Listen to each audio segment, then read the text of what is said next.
What's up, legends? It's your guy Chronos, back again with What If Deku Had Cell's Abilities, Part 3.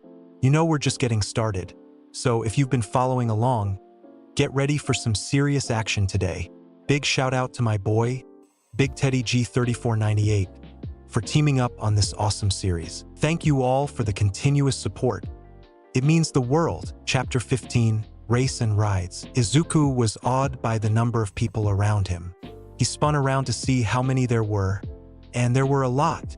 Shinso kept on gently guiding him forward to their seats as he kept slowing down.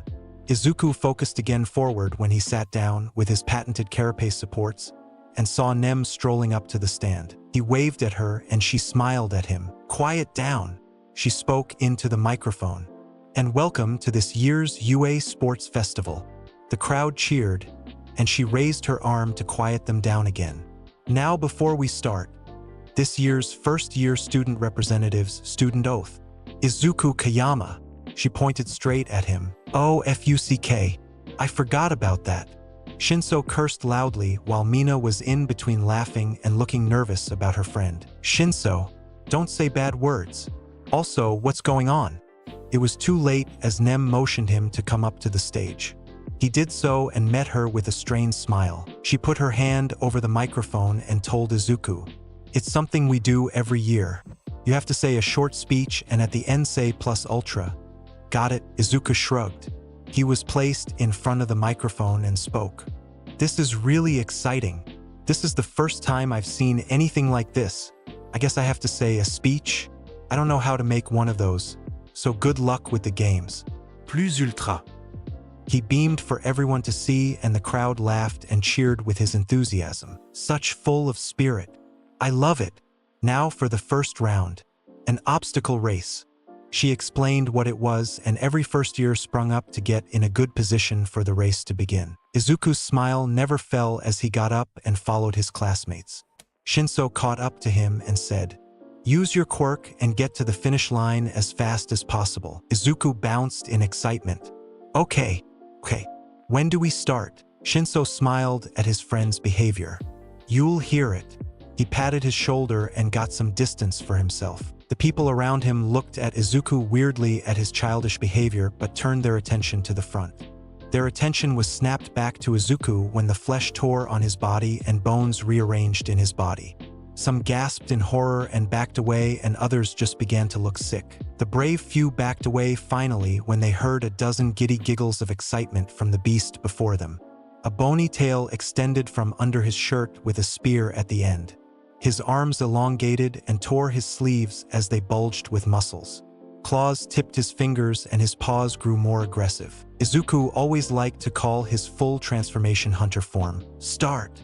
Izuku disappeared from where he was in the middle of the tunnel, and everyone near looked around in panic as they lost sight of him. They finally found him leaping from wall to reach the end of the tunnel. Many gasps of shock and horror followed Izuku as he laughed and leapt out of the tunnel in a full sprint. Many in the crowd stood at his appearance and speed. The only way they could tell it was the same student from the stage was the uniform and green hair. Izuku laughed in glee at being able to run at his full capability. He quickly passed everyone including Todoroki, who shot a wall of ice in front of him, but Izuku just busted through it. On all fours, he ran with the wind blowing his hair back and showing his interlocked teeth in a smile. His 4 eyes were wide as they took in his surroundings. His eyes caught on the robots ahead like in the entrance exam. He heard Present Mike saying they were part of the obstacles race and he would need to get past them one way or another. Izuku decided to have some fun and tore the head of one without slowing down and then sliced another in half with his tail whipped to the side.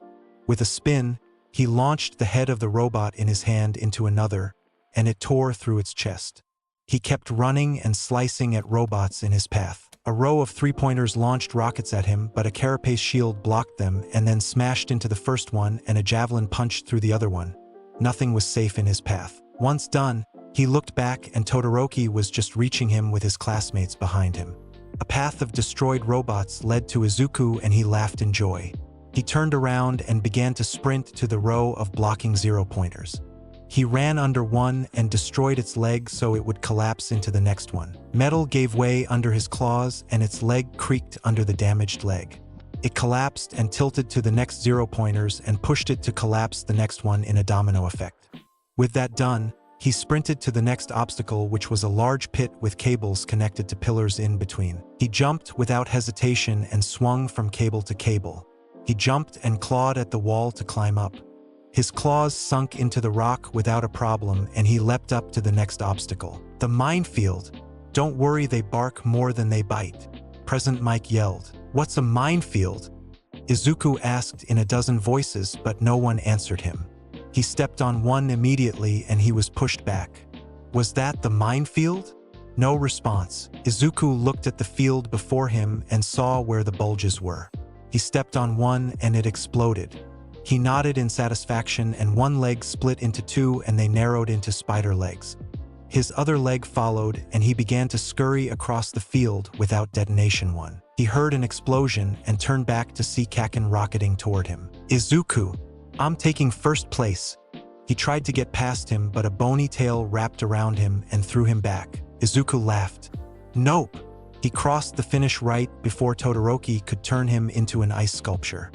He heard cheers and Izuku shifted back to normal and beamed at the crowd, who cheered even louder at his attitude. He had gotten first with Todoroki in second and Kaken in third. He came up to Izuku and punched him in the arm with a grumble. Good job. I'll beat you next time. Izuku beamed at his friend and shot back. Then you should be faster.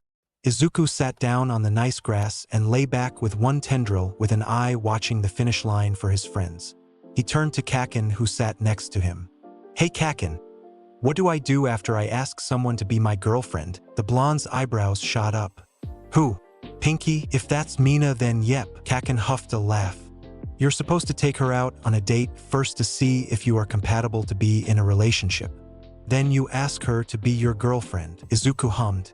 Why can't I just ask her to be my girlfriend? I mean, you can, but that's after getting close. We're close. It's dash. He cut himself off as Mina passed the finish line and plopped next to Izuku. Izuku sat up and Mina leaned on his sturdy shoulder. I'm tired, Mina whined. Jairu and Shinso passed right next to each other and came over to them. I think you scared most of the first year shitless when they saw you. He laughed. You shouldn't say bad words, Izuku said and shrugged at what Shinso said about scaring the others. Kaken stared at Mina, who kept leaning on Izuku. She caught his raised eyebrow and she blushed at being caught, but didn't move as she stuck her tongue out at him. He made, I'm watching you signs at her and motioned to Izuku, who was oblivious to them. She blushed again when she looked at Izuku, but determined, hooked her arm with his. Izuku smiled at Mina, who smiled back. Shinso, Jairu, and Kaken exchanged looks at that. Nem called the end of the first round just as the last spot was filled. Next round, we have the cavalry battle. She explained the rules and Izuku listened attentively because he had no clue what a cavalry battle was. First place has 1 million points. I'm first place, Izuku said loudly in realization. I have all the points. He laughed and many who didn't know Izuku backed away from him. Nem smiled at him and snapped her whip. Begin teaming up. You have 15 minutes. Izuku was left with his group of friends and frowned. We have too many people. The four exchanged looks and Shoji raised his hand. I shall join another team. Good luck. They wished him good luck and they huddled up. Izuku is going to be the horse, right? Because he weighs at least 500 pounds. Shinso said first. I want to be the front horse. Izuku began to get excited again. I can even carry you all too. I think Shinso should be the rider. We all have mid-range attacks and he has his quirk. Izuku nodded along and Shinso shrugged. They went with the plan with Shinso as a rider, Izuku as the lead horse, and Mina and Jairu on his sides. Izuku thought about what he should do and then nodded with a plan to shift. Carrying Shinso would be no issue for him, so he extended a set of tendrils to hold his legs and then shifted his arms to similarly bony whips. They moved around like snakes with tendrils at the ends for grabbing things more delicately. Many shivered when they saw him do that, but that was all he did. His legs shifted to his hunter form for more traction on the sandy floor. He opened his other set of eyes and another on tendrils on his shoulder, which he ripped the sleeves off. Monoma laughed nervously at the thought of almost copying that quirk without knowing exactly what it did. Once everyone mounted their teammates, Midnight raised her whip to signal the start. Izuku moved from foot to foot in anticipation of getting started. Jiraiya just knew Izuku would run off without them, but all that was important was for Shinso to stay on Izuku and not to lose the headband with 1 million on it. Mina was just happy to be involved in the chaos Izuku would cause. And Shinso hoped Izuku would be careful and not give him whiplash for being a passenger on his shoulder. He absent-mindedly how Izuku got his hair so soft as he patted it. Start! Almost every team rushed for Izuku's, but many began to get second thoughts when the whip arms snapped the air and collided with the ground, leaving craters where they impacted. Izuku's eager smile sealed the deal for many, and they quickly turned around or attacked their neighbors. But not for Todoroki or Bakugo's team. Kaken flew off his team horse and rocketed toward Shinso. Izuku tried to grab him with one whip, but he saw it coming and blasted it away. Nice try! But Kaken forgot about the second one wrapping around his leg. Shit! He tried to blast it, but he was whipped back to his team and crashed hard into them. Stop saying bad words! Izuku yelled at his friend and focused back on Todoroki as Izuku's team began to move away from them. Kaminari shocks people, right? I don't like the idea of that. Considering his bones were well conductors. Mina began to splash potent acid behind them to slow the team down. Todoroki froze the puddles, but they didn't stay frozen together with the strength of the acid. Jiraiya shot Sonic waved at them and they backed off to target another team. Shinso kept his eyes open, but it seems that they were pretty well protected. They spend their time looping around the edge of the ring until someone tried to have a go at them. They were overwhelmed quickly by the range they had over the attacking team. One team with the front horse being a hairy boy charged at them with a large hand to slap them, but once Izuku focused on the hairy boy, he immediately turned around and ran with the confusion of his teammates. When they looked back at Izuku, he was beaming at them. The time limit was almost up when Todoroki's team began to charge at them again. Things got tricky when one of Izuku's whips got frozen in an iceberg and Todoroki's team charged at them only to stare in shock when Izuku's other whip grew a blade and sliced off the other stuck one to move freely. Some blood spilled, but it healed quickly and grew out of the previously missing whip. Izuku smiled at their discomfort at seeing his limb being lopped off without a care, and many in the crowd looked shocked as well. Todoroki tried to charge again, but his teammates began to hesitate at getting close to Izuku and his feral smile. Ida whispered something to his teammates and Izuku smiled even wider at Ida's stance and his teammates holding on to each other. Izuku did the same with grown tendrils and picked up Mina and Jiraiya to their very mild protest. Little heads up would be nice, Jiraiya said. Izuku, I didn't know you were into this stuff. Mina couldn't hold back a tease, but the looks she got from Shinso and Jiraiya made her blush more than usual. Into what? Izuku asked innocently but was prepared for when Ida's pipes shot blue flames and sped up faster than ever before. Izuku watched them coming and tracked them as Todoroki tried to reach for Shinso's headbands, but Izuku moved out of the way, just as fast as Ida was to their shock. While dodging, one of Izuku's whips tried to grab for Todoroki's headband, but flames singed his tendrils and he backed away. Ow! Burns hurt, Izuku said, bringing his tendrils close to him to watch the flesh grow rapidly and the blackened flesh fall off. You okay, Izuku? Shinso asked. I'm fine, just a reflex of being burned is all. He set the two girls down and watched as Todoroki was dazed and his team disheartened by the failed pass. Ida more so than the others. They were distracted by Kaken blasting toward them again. Time ticked down and Izuku beamed at his friend, trying to go at them again. Izuku's whips split again and again to grab the flying boy, but the end of the round came and Kaken let himself be caught by the dozen bony tendrils. He was set down and grumbled about losing again to Izuku. His team celebrated the win, and then Izuku went over to the iceberg with his whip frozen in it. He jumped onto it and broke the ice with one punch and retrieved his limb. It was absorbed back into his arm, but Izuku's stomach grumbled still. Nem called the winners for the round and called for the tournament to begin after lunch. Izuku joined with his friends to find food, with Shoji joining them. They found their dining area, and Izuku was the first to pile food onto his tray. He grabbed things he didn't know what they were, but Lunch Rush was more than happy to satisfy Izuku's hunger. He sat and his friends joined him to eat. Once everyone began, Izuku devoured every morsel of food. Kaken tried to berate him for eating too quickly but gave up when Izuku ignored him. Mina finished her plate and sneakily grabbed one of Izuku's skewed meat sticks. 2 more skewers were offered to her by tendrils, and Mina took them with a bashful smile. Izuku beamed at her and was happy to share with her. Shinso tried the same but was gently slapped away by a tendril. Favoritism, Shinso grumbled and got up for more food. Izuku sighed in relief and yawned. He still had time for the next round and decided to take a nap. He looked around and found the window looking out to the stadium. Under the window was a bench. He stretched and lay on the concrete bench and promptly went to sleep. Like a cat, he soaked in the sun and snored softly until the next round came. Mina held her mouth as Izuku curled up on the bench. She discreetly snapped a picture with her phone. She heard someone clear their throat and turned to see Jairu watching her with obvious amusement. Mina's ears burned but smiled anyway at her prize. Shinso shook his head at the pink girl and Shoji watched with his eyes crinkled with a smile. Izuku shifted into his back and his mouth opened wide in his sleep. Mina giggled as Izuku scratched his chest and snored loudly. Kaken watched his friend and thought of his mother. He took his phone and snapped a picture for his mother. He got odd looks but he ignored them. Izuku woke with a large yawn that showed all his oddly perfect white teeth. For a boy who hasn't been to a dentist in a decade, he could call all the students who passed to the tournament to gather up for the brackets. He was greeted by his friend group with smiles aimed at him.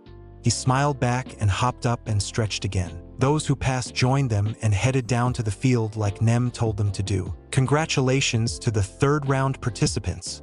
She paused for the applause to die down. Now to see who will be fighting who. She aimed her whip at the large screen above her and the names spun into place for each person. Izuku versus Shinso Mina versus Sato Jairu versus Kendo Todoroki versus Shiro Yaoruzo versus Shinshida Ida versus Kaken Kirishima versus Tetsu Kaminari versus Shiozaki. Everyone stared up at the screen and Shinso was the first to speak next to Izuku. Well, fuck me sideways.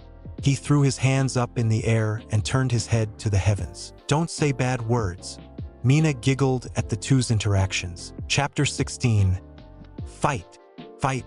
Fight. Izuku and Shinso walked into the arena with Nem telling them the rules of the match.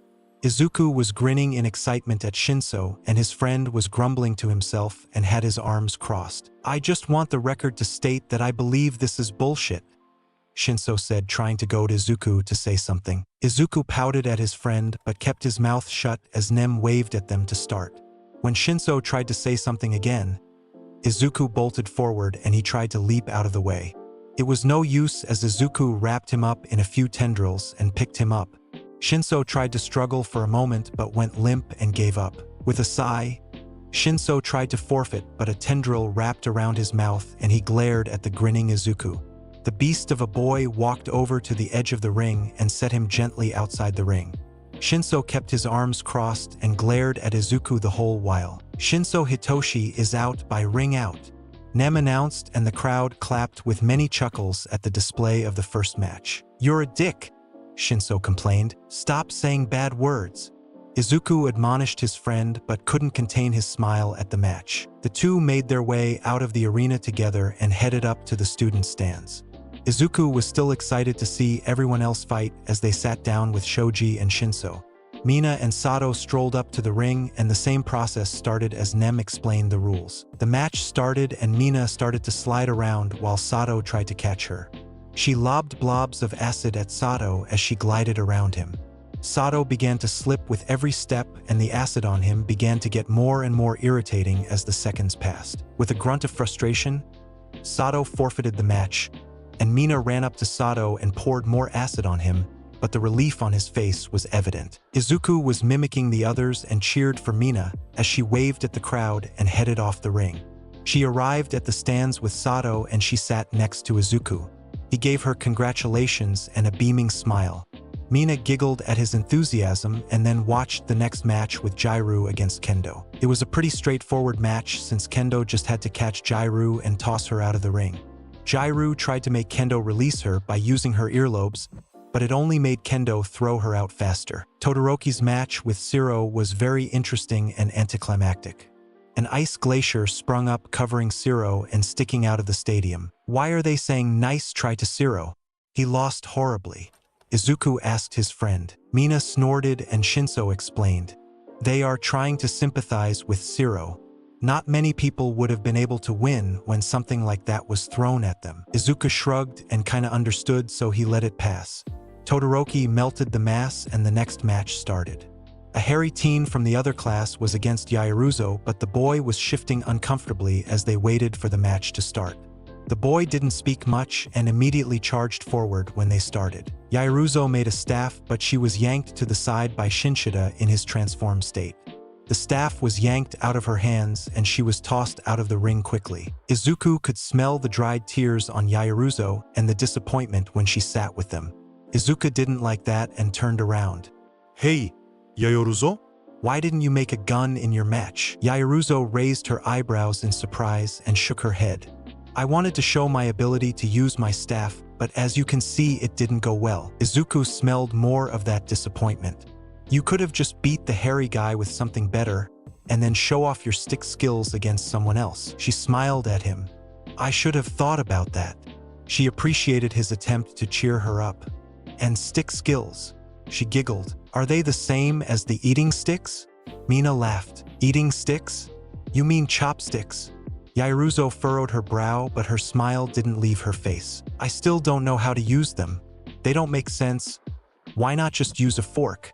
Izuku grumbled. Can you even use a fork? Shinso jabbed. Shut up. I'm learning. Izuku said indignantly. Then how the hell did you eat at my house? Kaken asked with a slight scowl. No bad words. He pointed at Kaken and the blonde shook his head and headed down to the ring.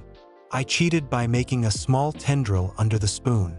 He smiled proudly at everyone. You don't know how to use utensils. That makes sense. I can make you a set to practice if you like. Yaoruzo offered. Izuku shrugged. Sure. I think I will stick to sandwiches though, but I want to learn how. She smiled at him and produced a wooden box. He slid it open and a set of beautiful utensils were inside. I made them very durable, she said proudly. Izuku's eyes gleamed as he gently pulled out the utensils. Thanks, Yaoruzo. He beamed at her and she smiled warmly at the feral boy. Their attention was drawn to the arena when an explosion was set off and Ida was sent sprawling. He got back up and charged forward again as Kaken made a smoke screen and moved around the attacking speedster. An explosion to his back sent him out of the ring and the match was over. The next two matches were very boring for different reasons. The two boys just beat each other with no change and both dropped at the same time. The fight between Kaminari and Shiozaki ended in 2 minutes as Kaminari stood dumbly with his most powerful attack negated. He was quickly wrapped up in vines and they called the match. Izuku shifted from foot to foot as he waited for his opponent to walk out of the tunnel. Nem looked at him warmly at his behavior and then turned professional when Shinshida walked out with his head bowed. His hands were trembling and his steps were uneven. Izuku reined in his excitement and watched the extremely nervous boy on the other side of the ring. Nem started the match and everyone quieted down when no one moved. Izuku furrowed his brow and then slapped his forehead in realization. Nem. What's his name? The other boy flinched at the sudden noise. Shinshida Jurota. Nem smiled at him. Shin, I want you to give me a good fight. And we can be friends too. Izuku shouted out to the confusion of everyone in the stands except for 1A. Shinshida's shoulders slumped in relief and looked up tentatively. What is the quirk that you possess that allows you to make me feel this primal fear? I'm not sure why that happens. I forgot until now actually. Shinso said it's because I was raised by wolves, but that doesn't make sense since they tried to eat me like Dash.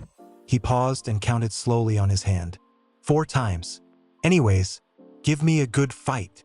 Izuku dropped into a crouch and waited for his opponent. There were murmured conversations going through the crowd and Shinshida looked just as thrown off as everyone else was at his words.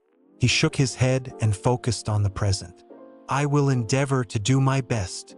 His gym uniform stretched as he grew larger and let out a snarl. Izuku's smile could only be defined as feral as the fight began. He still waited, he was very patient, to see how the boy fought and how fast he was. Shinshida charged on all fours at Izuku and swung his large hand at Izuku. He dodged underneath and moved around Shinshida's bulk. Izuku jabbed at his exposed side and the beastly boy roared in pain and slammed his arm down on the ground where Izuku was at. The true beast of a boy giggled in joy at fighting a large opponent. Some joy was lost as he couldn't hunt him even though he looks like a bear. He promised himself one day he will hunt a bear. He was drawn out of his thoughts as Shinshida began to swing wildly at Izuku. He dodged every swing of the massive arms and countered when he saw an opening. A strike to the knee caused Shinshida to stumble. A hit to the back of his elbow caused him to favor the other arm, and a punch to the chest caused him to lose the air in his lungs. Shinshida roared again and Bull rushed Izuku. Izuku's smile never left as he nimbly jumped over the charging teen and waited for him to stop. Shinshida was huffing large breaths as he wildly looked around for Izuku. He found where Izuku was by the sound of flesh tearing and bones breaking. It didn't matter how fast he turned as all he caught a glimpse of was the spear-tipped tail, and then he was face down with a heavy weight on his back. He felt the razor claws on his neck and hear the bony tail move above his head. He froze on instinct and let out a shaky breath. "I surrender," Shinshida said, and felt the weight get off his back with the horrible sounds of Izuku's quirk working. The crowd cheered at the fight between beasts and cheered more when Izuku helped a shrunken Shinshida to his feet. "You're good. Great fight." Izuku beamed at his opponent. Shinshida huffed and smiled back. "I stood no chance against you at your full transformation." He furrowed his brow and asked, "What did you mean earlier about the wolves raising you?" Just as Izuku was going to tell his life story to another person without a care in the world. Nem called them. "Clear the arena, boys." She smiled at the two. "Apologies." Shinshida bowed slightly and turned to the green-haired boy only to see him climbing up the arena wall to the one stands. "Maybe another time then." Izuku jumped over the railing to see Shinso shaking his head at Izuku. "You were about to tell him about before UA, weren't you?" "So?" Izuku shrugged. "It's not like I'm keeping it a secret. You're the one who didn't tell his mom that a feral boy was living in the woods behind their house." He snarked with a grin. "I was 13. I just assumed you wanted to be left alone in the woods." He defended himself with pink cheeks. Everyone in their section of seating turned to the wall where Monoma was peeking over to ask something but was stopped when he heard what Shinso and Izuku were saying. "Oh boy, does he have a story to tell you?" Mina laughed loudly. "When I was 5 dash. If you want to tell him, do it later." Shinso cut Izuku off. "Okay, I'll tell you later, Monoma." Izuku smiled at his friend and looked worried and confused at what was going on. All right." He nodded and slowly sunk behind the divider. "Izuku, why do you care so little about telling others something so personal about yourself?" Su asked. He shrugged. "I don't see why I should keep it a secret. That's fair." Su nodded and turned back to the front where Kendo and Todoroki walked into the arena. Kendo lasted longer than Shiro by using her fists to break the smaller glaciers Todoroki sent out. But in the end, she was overwhelmed and frozen up to her chest. Izuku noticed Todoroki shivering at the end of the match as he thought out Kendo. Izuku hummed in thought and his friends looked at him in question. What happens when someone uses only one part of their quirk and not the other? It will naturally atrophy. Why? Yairuzo said immediately. Because Todoroki is shivering and looks pale. He pointed at the boy in the arena. They all saw what Izuku was pointing at and it was very evident to everyone. "That's concerning," Yairuzo said, and everyone nodded their agreement. The next match was Kaken against Kirishima. It was very one-sided with Kirishima turtling up and bracing against the onslaught of attacks Kaken sent out. It was only a matter of time until Kirishima couldn't hold on any longer and was knocked out by the strain of holding his quirk. The match with Mina against Shiozaki was similar to the last one, but instead of the attacker gaining ground, it was Shiozaki's vines slowly encroaching on Mina.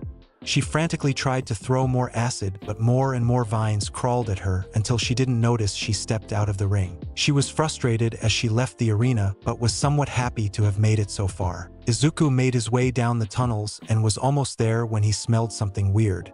A large man with a fire beard and a weird outfit was walking down the tunnel.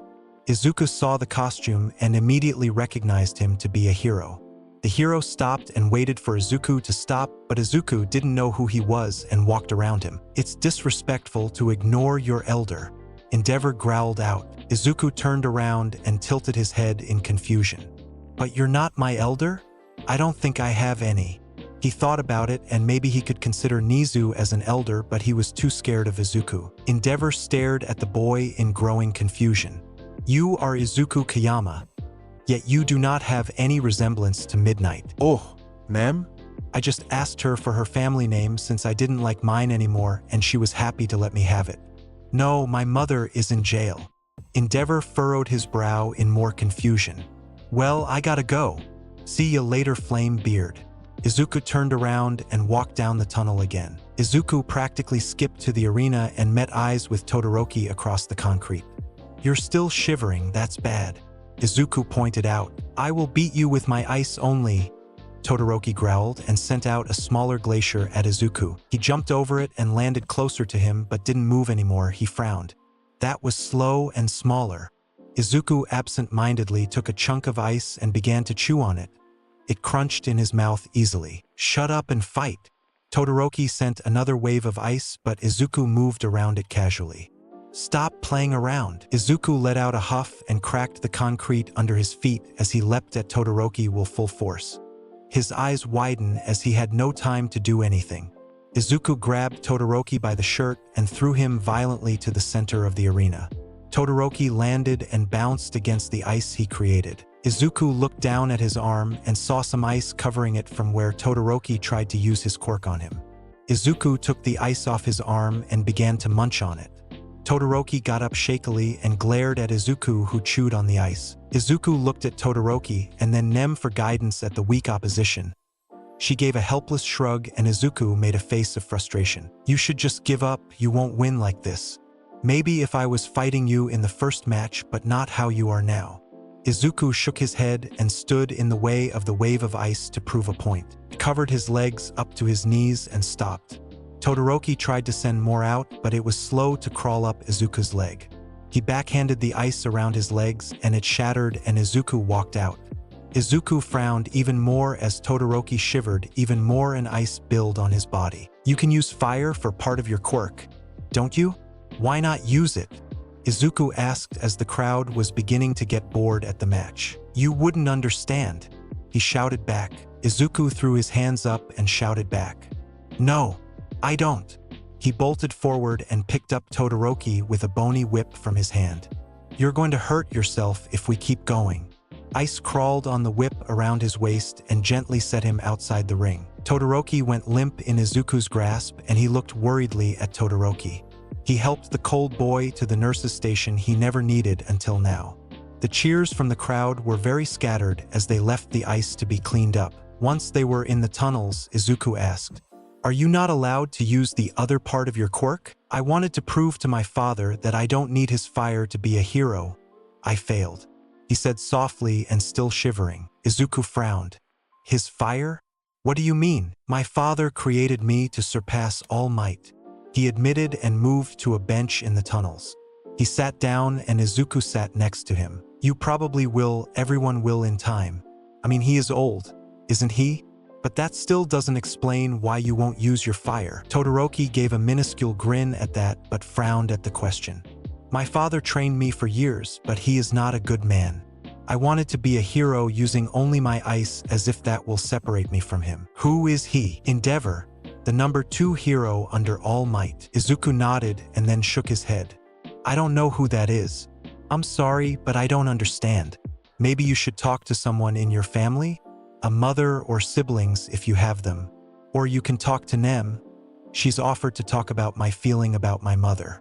Maybe that can help, but I think you should use your quirk to its fullest because it's yours and no one else's. Izuku nodded with determination at his words. Todoroki stared at him and let the words sink in. He stared at his pale hands and then at a gentle flame that appeared at his palm. Slowly the flame grew to cover his hand and he turned to see Izuku beaming at Todoroki.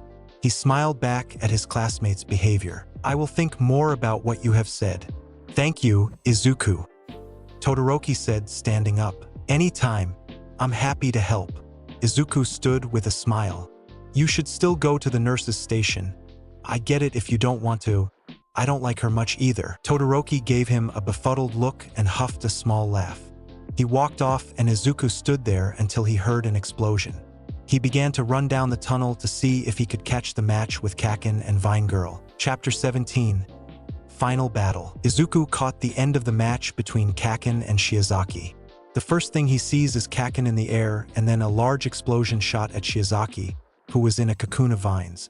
They stood no chance as he burned through all of them and was able to get a hold of Shiozaki by the head. She surrendered quickly after that, and then Kaken gently extracted his hand from her hair. The crowd cheered at the display, and then cheered even more when Kaken offered his hand to the girl. She took it gratefully and they walked off the arena. They called a 20-minute break for Kaken to rest after his match.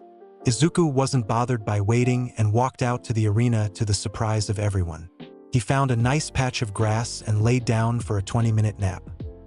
He was unsatisfied with his sleeping arrangements and dug up some dirt to pile it up as a pillow. He set the patch of grass over it and then began to drift off in his nap. Everyone who was watching the UA Sports Festival just witnessed Izuku Kayama, one of the oddest students, lying down in front of everyone and going to sleep without a care in the world. Shinso was shaking his head at the shamelessness of his friend while admiring it just a bit. Mina giggled and internally squealed at the precious sight of Izuku sleeping. "You sure he isn't related to you? He apparently can sleep anywhere at the drop of a hat." Present Mike laughed softly in the commentator's box. "Shut up, Hisashi," Aizawa said from the ground as he tried to do the same as the feral child. Nem couldn't contain her giggle as she watched Izuku roll onto his back and snore loudly.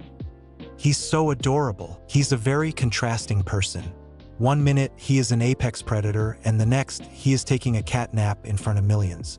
But I do have to agree that he looks quite adorable," Cementos said from his perch. The crowd murmured as Izuku slept for a bit longer. They all had their minds on the very odd boy in the field. When it was getting close to starting up again, Nem went over to his sleeping form and tickled his nose with her whip. Izuku batted it away and snored loudly as he turned over. Nem sighed with a smile to the heavens. She crouched down next to him and tapped his shoulder. Izuku sniffed. "Nem, your nap is over. Time to get up." She smiled. "Right?" Izuku sat up and yawned, exposing too many teeth. He stretched and bones cracked. With a sigh of relief, he stood up and looked around. He smiled at Nem and followed her to the ring. Izuku sat on his side and leaned left to right in anticipation. The finals are to begin. Find your seats and get ready to see the fight of the year, Present Mike shouted through the speakers. He got a glare from Izuku for being too loud. A few minutes later, Nem called Kaken into the ring. He showed up and immediately stared at the patch of ground that was dug up by Izuku. He raises an eyebrow at his old friend and he got a grin in return. Tendrils pushed Izuku off the ground and he hopped from foot to foot with an eager smile. "You ready?" Kaken asked with his palms sparking. Izuku nodded and stilled. He crouched down and prepared for what Kaken would throw at him. He had some ideas he could use against him, but for now, he wanted to see how well he fought in person. "Start!" Nem shouted and backed away. The two didn't move right away and stared at each other with similar feral grins. Izuku's was more genuine. Kaken couldn't wait any longer and blasted forward as Izuku stood his ground. He dodged the series of explosions aimed at him with ease. He was getting burned slightly from close calls, but he could heal that with little energy. Kaken tried to trick him by blasting his front, and instead, a smokescreen popped out of his hand. Izuku didn't take the bait and grabbed Kaken's leg, while he tried to move over Izuku to get at his back. Izuku threw Kaken by the leg back to the center of the arena. Kaken reoriented himself in the air and landed. The cheers of the crowd were almost deafening. Kaken took in a breath and stared at Izuku across the ring. He smiled and then Kaken rushed back. Izuku did the same and met the large explosion head-on. Kaken worried when he heard bones crack and flesh tear. He didn't want to truly hurt Izuku, but his worries were for nothing. Emerging from the smoke was Izuku. He was different from his usual form. He still had his 4 eyes, but instead, his mouth was covered by a bone plate like a knight. It reached up to his nose and covered his chin from both sides. Like the plates came from his jawline and met in the middle. The exposed skin was now covered in rough scales. His arms were the same except for the keratin shields on his forearms that could cover his chest put together. His hands were still the same claws but blunted to avoid seriously injuring Kaken. His legs were also scaled and larger for more speed, and 4 tendrils extended from his back. They moved lazily around in the air, ready to snap at their targets. The crowd hollered in excitement at seeing the display, and Izuku chucked in excitement. The layered voices were muffled by the protective shield on his face. Kaken stared at all of Izuku and immediately thought, "His quirk is so bullshit." Izuku was the first to make a move and charged forward. His claws dug out furrows into the ring as he ran on all fours. Kaken blasted upwards to avoid his charge, but was too slow as one of the tendrils grabbed onto his waist and yanked him down. He blasted the tendril and he was released. He slammed into the ground and skipped twice before he righted himself. Izuku was already on him, and Kaken sent out a flashbang at point-blank range. Izuku roared in pain but composed himself quickly as his eyes were replaced instead of healed for speed. As Kaken got some distance, Izuku changed his body and a bone dome covered his eyes. Minuscule heat pits opened around his body and he used them for his eyes. Now, Izuku's face was completely covered with bone. Kaken rushed at him and Izuku blocked the blast with his shield. He was batted back with a quick swipe of the other arm and Izuku rushed at him again. Kaken was thrown around, but he didn't give up. The scales were charred and healed multiple times, and his tendrils were blasted off a few times. Kaken backed away after an exchange and stood taking in breaths. He smiled at Izuku and rose into the sky. Once high enough, he began to spin and create a vortex of heat aimed right at Izuku. For his part, the dome pulled back and he stared at the Kaken rocketing at him. His feral grin was hidden by the bone plates. Izuku's tendrils slammed into the ground behind him and grew thicker to anchor himself. He slammed his keratin shields together and they grew to cover his body. They dug into the ground and Izuku's dome slammed closed and he prepared to take the explosion head-on. The crowd watched in bated silence as Kaken's fireball impacted again the shield. Smoke covered the area for a moment and then Kaken was visible with his palm against the now blackened shield. It was cracking apart and then it opened to show Izuku smiling. Kaken's face was enveloped by his large hand and tendrils took hold of Kaken's hands. He hung there and struggled, but Izuku had won. "Fuck! I forfeit." Kaken cursed loudly. "Stop saying bad words." A dozen voices from one mouth shouted at Kaken just before the cheers exploded. "Izuku Kayama is the winner of the first year's sports festival." Nem shouted into the microphone. Izuku set his friend down and his body shifted back to normal.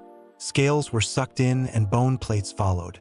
The blackened keratin was absorbed with no issue and Izuku put the burnt material to good use. Kaken stumbled a bit and Izuku steadied him. "You could have won faster if you were fighting as you did against the Nomu," Kaken grumbled. "Of course I could have, but I didn't want to kill you." Izuku smiled lopsidedly. Kaken gave out a grunt of laughter. "I suppose that's good then." They made their way off the stage and Izuku helped Kaken to the nurse's station. Once he was there, Izuku left him with the old lady to find some food. He used up a lot of energy that day. He heard sounds from down the hall and saw Mina rushing down with Shinso, Jairu, and Shoji walking behind her. "Congratulations! You won!" Mina squealed and jumped for joy. "You looked so cool too. Like a tank, but you were so quick too. You did look badass." Jairu agreed. "Thanks. I'm kinda hungry. Let's go find some food." Izuku beamed at his friends and made to leave. Mina skidded as she tried to stop Izuku. "Hold on. You still need to do the award ceremony." "Award ceremony?" Izuku said slowly as if he was tasting the words. "Of course." He nodded along. "You have no idea what that is, do you?" Shinso asked. "No, not a clue." Izuku shook his head. Mina giggled and jumped on his back. He didn't move an inch. "Let's go. You'll see." Izuku beamed up at Mina on his back and began to walk where they directed. Kaken caught up to them and waited as everything was set up. Todoroki and Shiozaki approached them and stood near them. Todoroki gave Izuku a faint smile and a nod. Izuku beamed in response. Shiozaki observed Izuku as they waited. Izuku caught her staring and waved in greeting. She smiled and nodded. Nem approached them and directed them to where to stand. Izuku followed instructions and stared out at everyone in the stands. "What's the point of this?" Izuku asked Kaken next to him. Shiozaki gave him an odd look, but Kaken responded, "It's to show the top places for people to take pictures or shit like that." He was bopped on the head. "Stop it," Izuku commanded. "Fuck you." Kaken grabbed the tendril and pulled. The tendril was detached and Kaken stumbled. He stared at the wriggling tendril with disgust and threw it away. "Hey!" Izuku grabbed it before it was thrown into the grass. "I'm going to tell Auntie Suki that you are saying bad words," he threatened, just as Kaken was going to say something. Nem began the ceremony, the top 3 of the tournament, and to hand out the medals. None other than All Might. The crowd cheered even louder as All Might landed with a thud. "I am here." He began with 3rd place and handed bronze medals to each one of them. After some words of encouragement, he moved on to Kaken. He places a silver medal on his neck and patted his shoulder. Then it was Izuku's turn. "What's the point of that?" All Might chuckled and placed a gold medal around his neck. "They're trophies." Izuku's eyes shone at the word and clutched his newest trophy in his hands. He has now understood the reason for the ceremony for trophies. This goes next to the deer skull from 2 weeks ago. Shiozaki furrowed her brow but relaxed when she explained it to herself, as he was a traditional hunter. "You did incredibly well. Your skills to adapt to any opponent is a valuable asset to have. Do your best to work on that and keep that smile as best you can." All Might gave him a brief hug and Izuku returned it and a smile. The ceremony ended and Izuku strolled down the tunnels with his group of friends. He was very happy as he played with his newest trophy. They chatted about where to go to eat when they came across someone in the middle of the tunnel in front of them. A woman a bit shorter than Izuku with white hair and tan skin trembled slightly and tried to make eye contact with Izuku. "Hello," Izuku greeted. "You a hero?" Izuku was sure she was one since she was dressed oddly. "That's Mirko." Mina squealed, but it died down when the hero was acting odd. "Hello, Mirko. Nice to meet you. Are you okay?" Izuku asked and stepped forward. Mirko stepped back and her face reddened both in embarrassment and anger. She gritted her teeth and tried to stand her ground. She couldn't contain herself and she leapt back in a crouched position. "What the hell?" she yelled. "Don't say bad words." Izuku admonished the hero and caught sight of the rabbit's ears flat against her head. "Oh, you have an animal quirk. I mean, you no harm." He beamed. Mirko's eyes snapped onto his and she gave a feral grin. "Like some pipsqueak can harm me?" Her eyes were filled with fire. "Of course, I can harm you." Izuku tilted his head in confusion at the odd woman. "And what's a pipsqueak?" Izuku turned to Shinso, but he was staring at Izuku like he was insane. "What? Oh ho ho ho. I like you. I'll be watching you." Mirko laughed and backed away. "Okay, be Mirko." Izuku waved.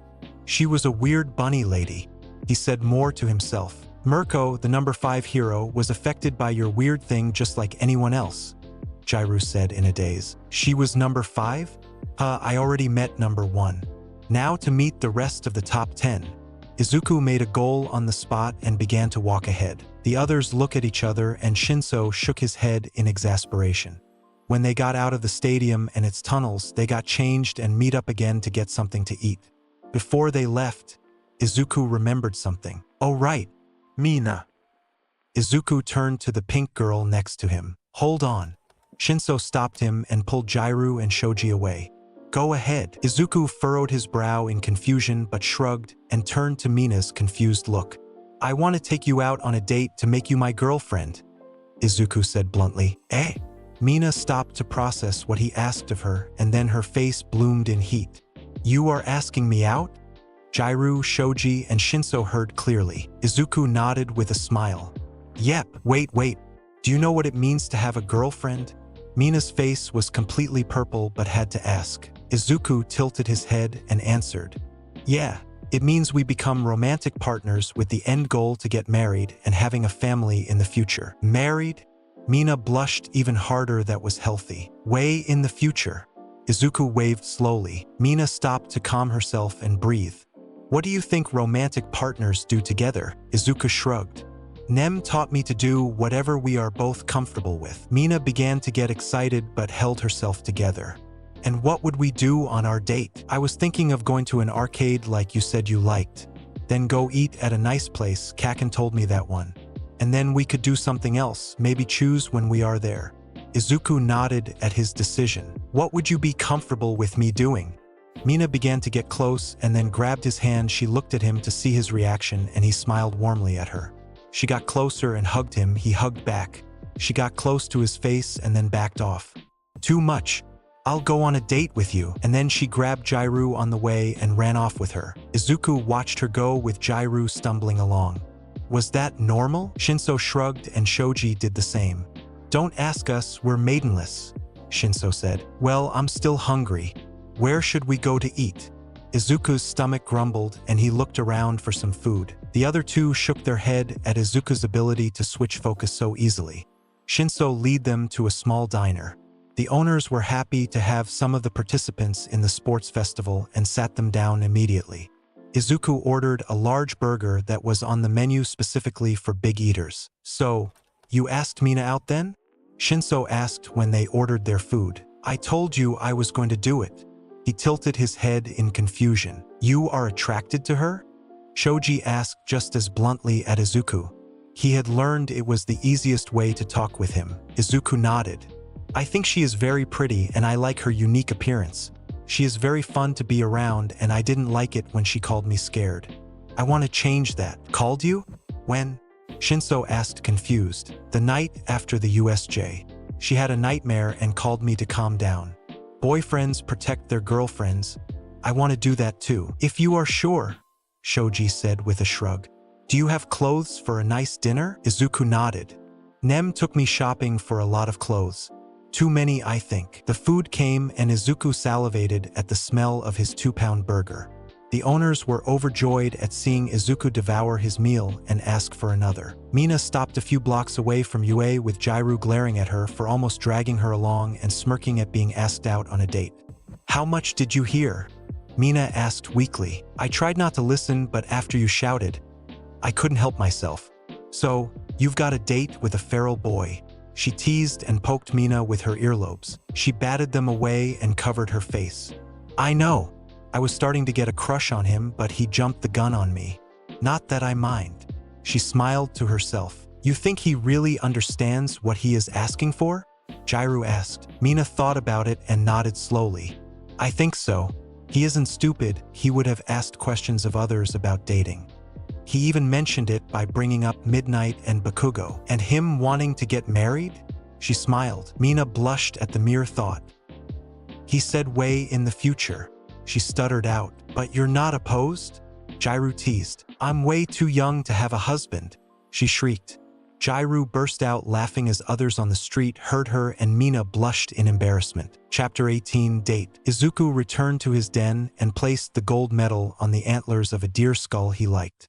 He shifted it and nodded in satisfaction. He shifted in his furs and lay down for some sleep.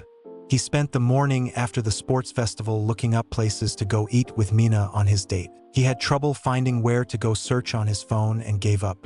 He changed and went inside to look for Nem. He walked down the halls and opened the door to the teacher's lounge. Nem, what do you need, kiddo? She smiled at seeing him. How do I search for nice places to eat on my phone? And other places too. Nem chuckled and took the phone from his hands. She walked him through the process of finding the application for either the map or a search engine. Why did you want to know?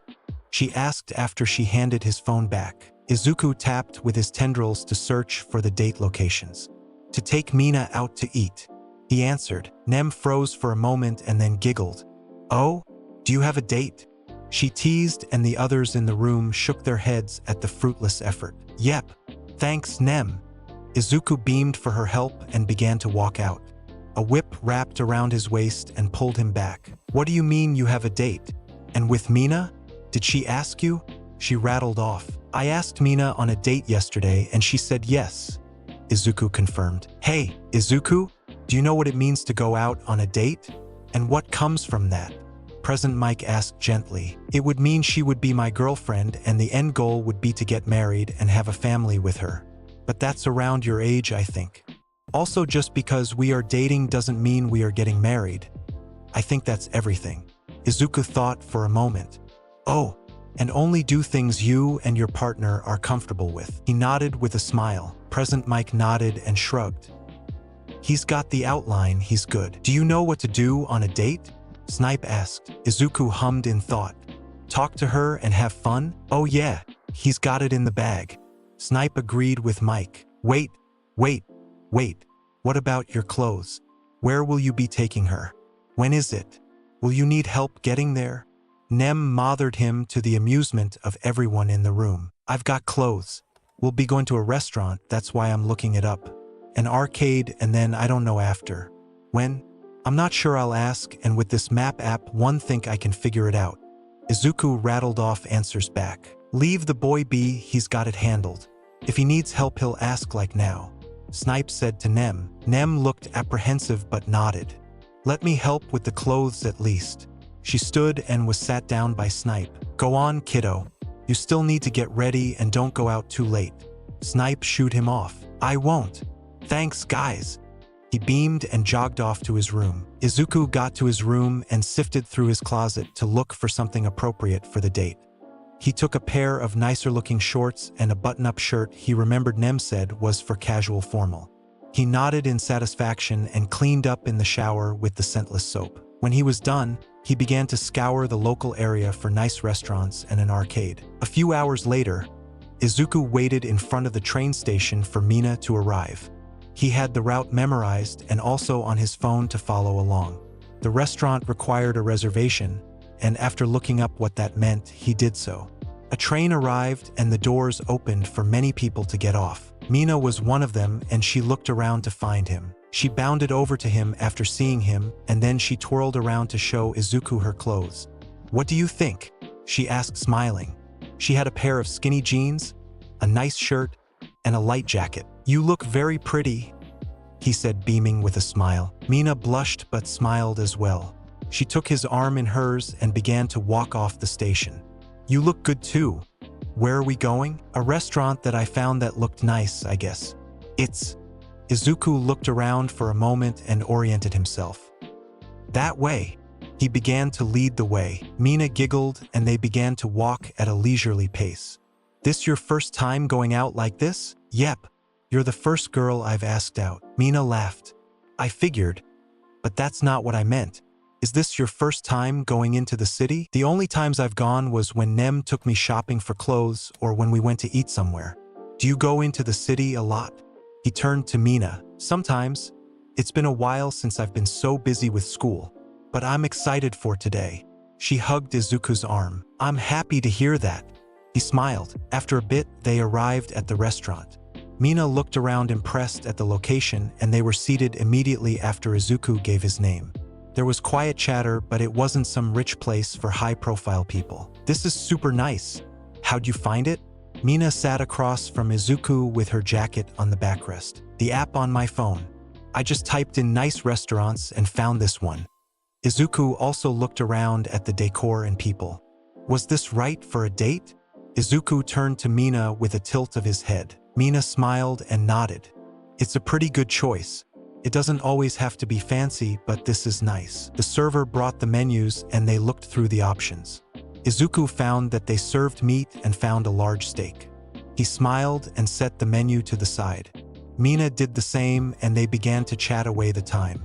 Mina told him about her favorite movies and what things she usually does while at home. Izuku mainly listened and asked questions when he didn't understand something. Their meals came and Izuku just about salivated. A monster of a steak was set in front of Izuku and a smaller steak was set in front of Mina. They grinned at each other at having similar thoughts and dug in. Izuku had to use a fork and knife since it was a public place, but he cheated by extending tendrils to his utensils. The knife was dull, so he covered it with his tendril and his blade slid through the rare steak like butter. They chatted between bites and had a nice late lunch. Mina giggled when she caught Izuku taking bites out of the bone and laughed harder when one of the staff caught him. After paying, they walked out of the restaurant content and Izuku led them around a near park. Mina pulled Izuku to it and they sat down under a tree's shade. Izuku smiled at the groan from Mina being too full. They sat in silence while the wind blew. Mina tapped on Izuku's arm to get his attention. Why did you ask me out? I'm happy that you did, but I'm curious why. Izuku hummed in thought and tried to figure out how to explain his reasoning. When you called me after the USJ, I didn't like to see you scared like that. I wanted to go and protect you from your nightmare even though I couldn't. So, I want to be your mate that protects you from what I can. Izuku said with resolve. Mina listened and her face bloomed in heat when Izuku called her his mate but understood what he was trying to say. And you like me? Not just friends but more than that. It's not just you being protective. I find you very pretty and I like to talk to you all the time. I like you more than a friend like you said. Mina smiled at the compliments and leaned her head on his shoulder. I like to be around you too. She looked up and pecked his cheek. Izuku beamed at the contact and felt warmth fill him at the kiss. He hummed in contentment and grabbed Mina's hand experimentally. She intertwined her fingers with his and they sat happily for a while longer. Do you still want to go to the arcade? Izuku asked. Yes. Is there one nearby? Izuku nodded. He got up and held out his hand to Mina. She took it with a grin and they made their way to the arcade hand in hand.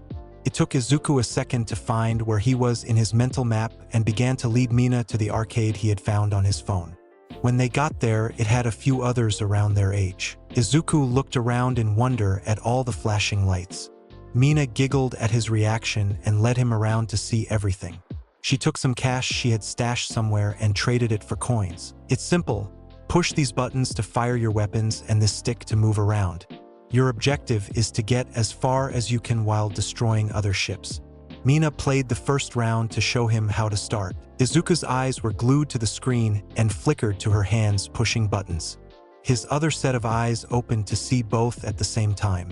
When she got hit one too many times, she lost and stepped to the side for Izuku to try.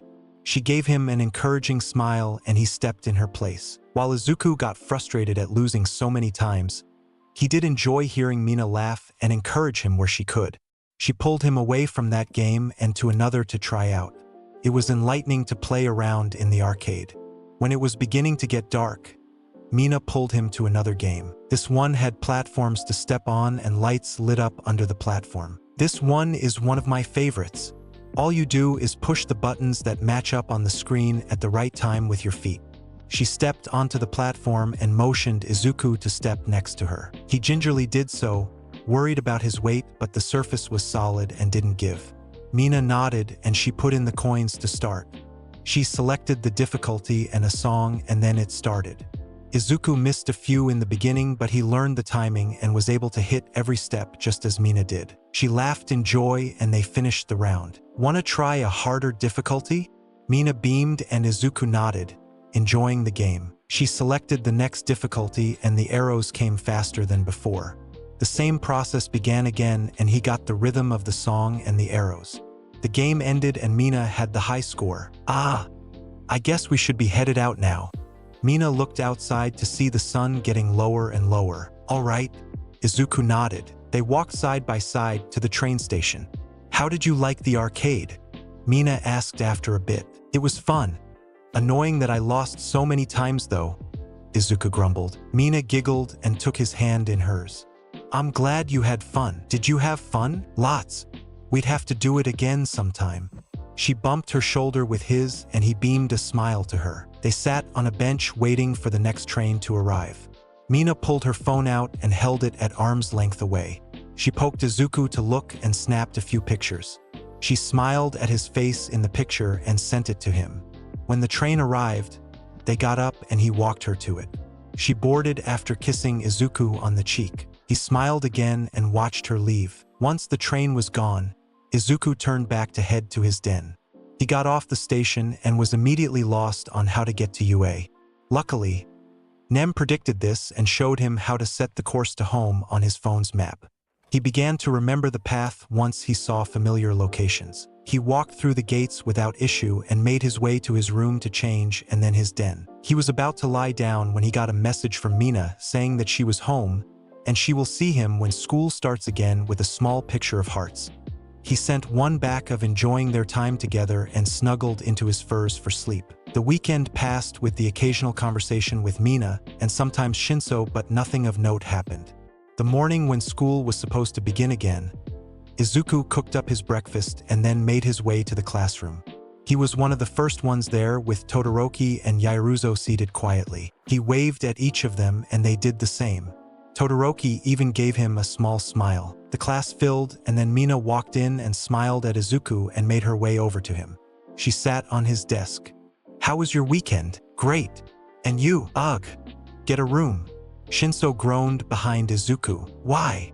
Izuku asked in confusion. Shinso sputtered and Kaken barked out a laugh. "Yeah, eye bags?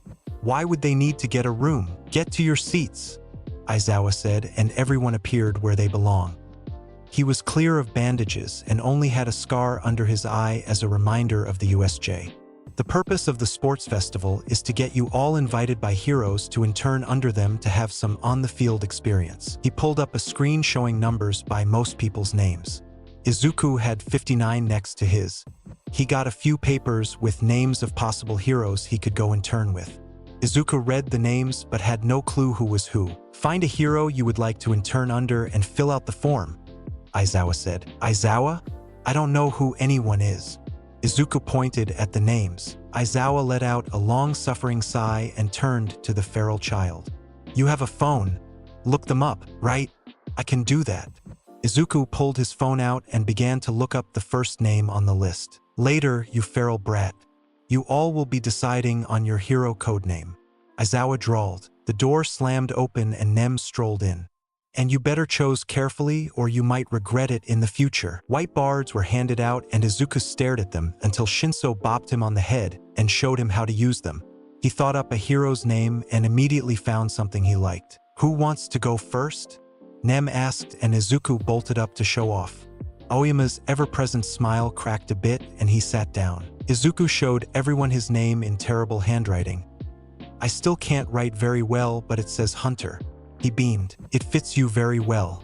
"Approved," Nem said with a ruffle of his messy hair. Izuku beamed and looked over his class. Mina was giving him thumbs up, and most everyone was nodding along with Nem's words.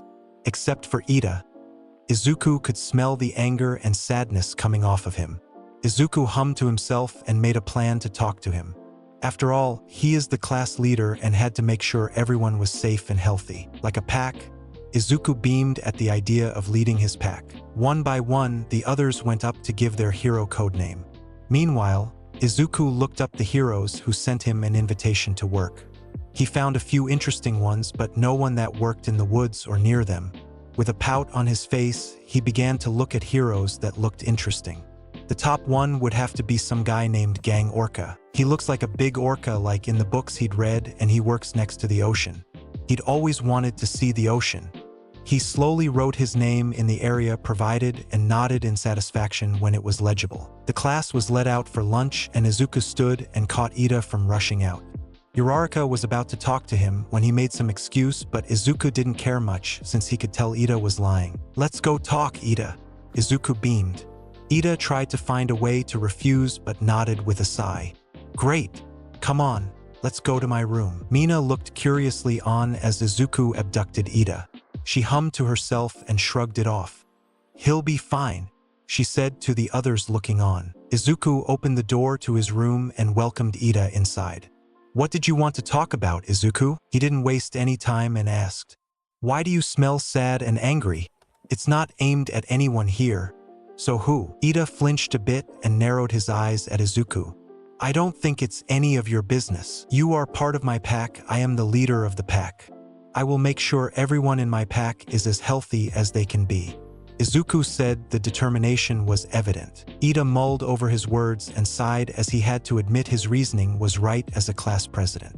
"My brother was a hero named Ingenium.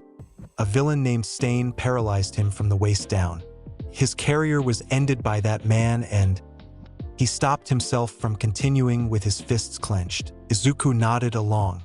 "One of his family was injured critically by another person and he is angry at the man." He could smell more on Ida. "You want to go kill him? The villain, I mean." Ida jerked up at the words. "What? I understand." Izuku nodded. A javelin of bone emerged and he broke it off. It was different than the usual ones. It was thinner and the tip was pinkish like flesh. He held it out to Ida.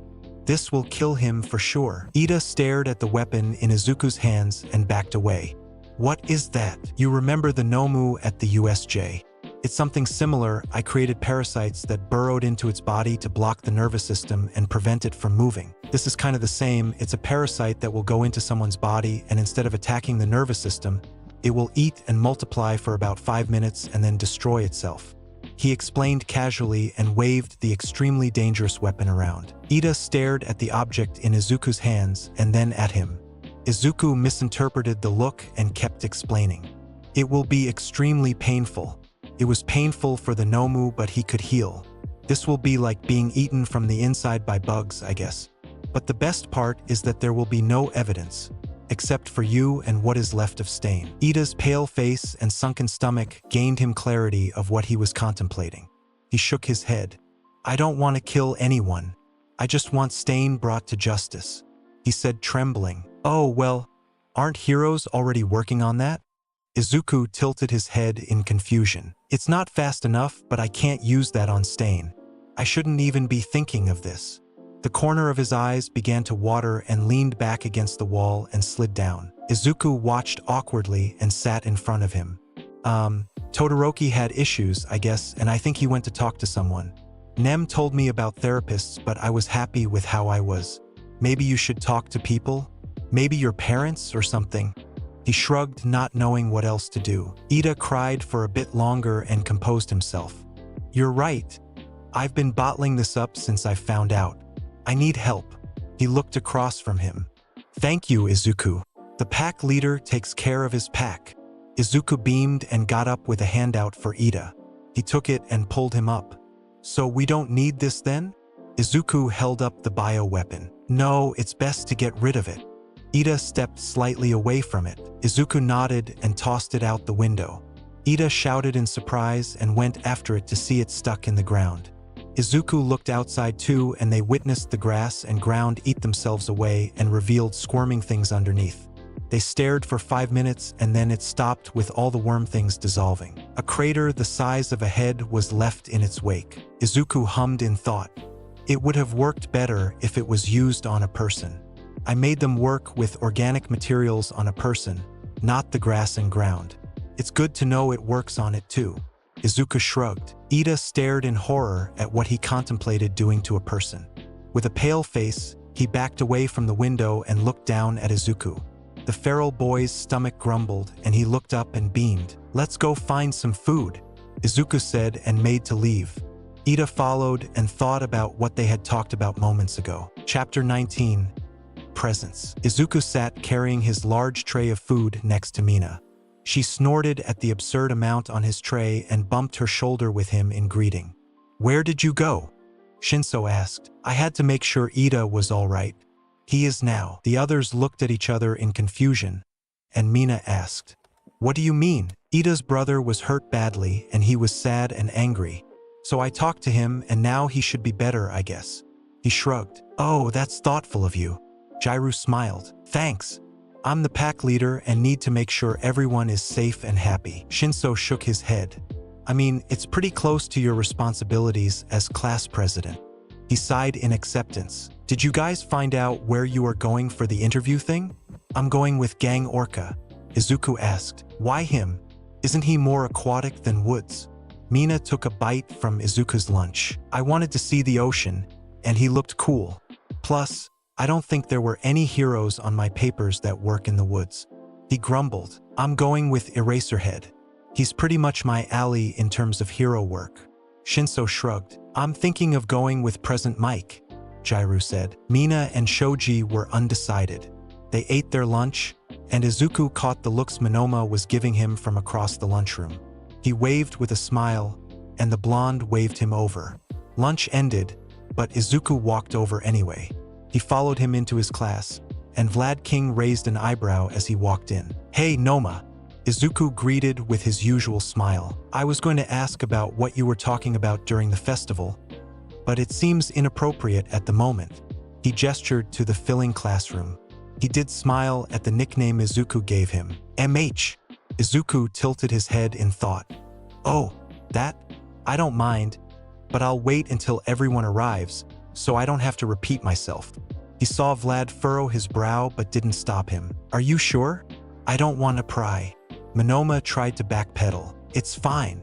He waved him off and turned to the rest of the class looking at him. Hello, I'm Izuku, the pack leader of 1A. Class president. Vlad corrected. That. Izuku nodded and pointed at the tall man. What's going on?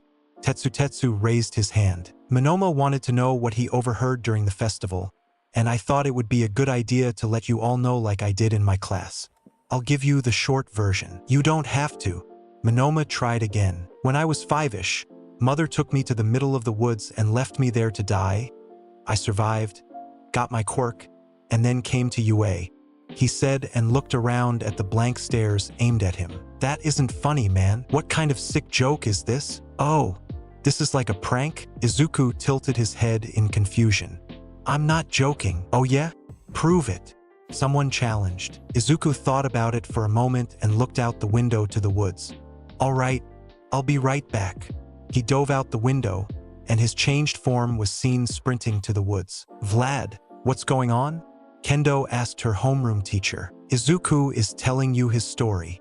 He shrugged. Seriously? It's kinda sick that he would joke about something like that. Tetsu shook his head in disgust. He's coming back, and he's got something, Kodai said, looking out the window. Izuku scrambled up and presented them with the wolf skull and the obsidian blade he used. Here, this was the wolf that tried to eat me, and this is what I used to kill it. He beamed. The whole class was quiet as they looked between the skull with the cracked eye socket, the ratty-wrapped obsidian blade, and Izuku.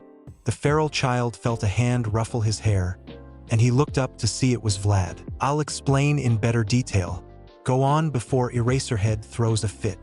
He grinned down. All right, see you guys later. He left and popped back inside. And I don't mean any harm to any of you. That's for the animal quirk people, bye. And he was gone. It was quiet for all 5 seconds, and then Vlad was bombarded by questions. Vlad raised his hand, and everyone quieted. Izuku came to the UA entrance exam with a friend to try it out. Nizu noticed the lackluster information on his application and called for him, and everything he said was true. He was abandoned in God knows where and survived on his own by hunting and luck. His mother was arrested and sentenced, and since the exam, Izuku has been a ward of UA. He lives on campus but likes to sleep in the woods instead of in his room. I'm sharing all this because he doesn't seem to care who knows. That's why he is a bit feral at times. He sighed at having to say the word. He looked around to see a few misty eyes. Izuku walked into his class with his trophy and what killed it. Aizawa turned to glare at him. And where have you been telling 1B about before UA? He shrugged. Watcha got there, bud? Kirishima asked. The wolf that tried to eat me. He presented it for all to see with a smile. What the fuck, Izuku? Shinso groaned. Why do you have that with you? Izuku shrugged. 1B didn't believe me. They wanted proof, so here it is. Sit down before I give to detention. Aizawa growled and glared at Izuku. The rest of the class was set as a study hall for them to work on who they would want to intern under and their hero names if they didn't choose one already. Izuku sat with the wolf skull held by a tendril on his back. He filled the rest of his form out and practiced his handwriting skills. The rest of the week passed without much excitement. Izuku and Mina hung out after school on occasion, but they didn't go on another outing like before. His other friends joined him, and Izuku welcomed them with open arms. He caught 1B giving him glances every once in a while, but Izuku paid them no mind. Class 1 a.m. Eastern Time up at the train station to depart for their week at their internships. Izuku rode with Aizawa after a tight hug from Nem. From what Izuku gleaned, Ida chose to go with a close partner agency to his family's agency. He was glad Ida wasn't doing something stupid like hunting down a serial killer. Izuku could do it, but he had no reason to. Everyone has their hero suits. If you don't figure it out, remember to be respectful and don't cause trouble. He looked directly at Izuku. Izuku stepped to the side, and his eyes followed him. Oh, do you mean me? There were scattered giggles from the class. I swear, you will drive me crazy. Aizawa groaned with his eyes covered by his hand. Crazy? I was crazy once dash. No, Kaminari, stop teaching him dumb shit. Izuku was cut off by Jairu jabbing her earlobes at the laughing blonde. Get out of my sight already. Aizawa pointed into the distance. Everyone split up after some farewells. Mina gave Izuku an embrace and a peck on the cheek. Take care, Zuku. And she ran off to catch her train. Shinso patted his shoulder and walked off. Don't get lost if you do. Don't. Shoji and Jairu both waved and headed to their trains. Izuku read the train ticket he was supposed to follow and board the train. He was nervous. This would be the first time he would be going far on his own. Before, he went just a few blocks from Yue and his den, but now he was going to another city. While he was sure he would be fine, he still felt anxious. A bit later, he was able to see the ocean. His face became glued to the glass as he took in the view. The loudspeaker announced the stop and Izuku jolted to get off. He grabbed all his stuff and got off the train nervously. He looked around his new environment and took his phone out to follow the map route. He looked around at the new building and tentatively began to follow the indicator on his phone. Izuku stopped and looked up from his phone to see a large building with a glass front and some people moving in and out. He put his phone away and walked in. He looked around at the inside and all the people moving around. The interior had a few ocean-themed pieces around like a painting or part of a boat. Someone cleared their throats, but Izuku ignored it. They did it again, but louder. Nothing. Excuse me? Izuku turned to the person and saw a woman behind a desk staring at him. Can I help you? He looked confused when the lady looked even more annoyed. Funny guy, huh? What's your business here? The lady asked rudely. I'm Izuku. I'm here to intern under Gang Orca. The map said to come here. He introduced himself. Oh, it's you. Hold on a moment. Her tone changed immediately and she dialed her phone. After a quick conversation, she hung up and turned to him. He'll be here in a moment. Izuku nodded and kept looking around until he heard a thump and the smell of ocean water behind him. Izuku casually turned around and looked up to stare at two narrowed eyes and a tense posture. Hello. Izuku gave his biggest smile. Could you please retract your presence? The hero ground out. Presences? Oh, that thing. Izuku cleared his throat. I mean you no harm. He shouted out and then looked around proud of the thought of doing it all at once instead of one at a time. It got quiet in the open room and slowly everyone went back to work. That's one way of doing it. How is your presence so strong? How do you not know how to control it? Gang Orca asked. I don't know. He shrugged. Shinso said it was because I was around wolves too much.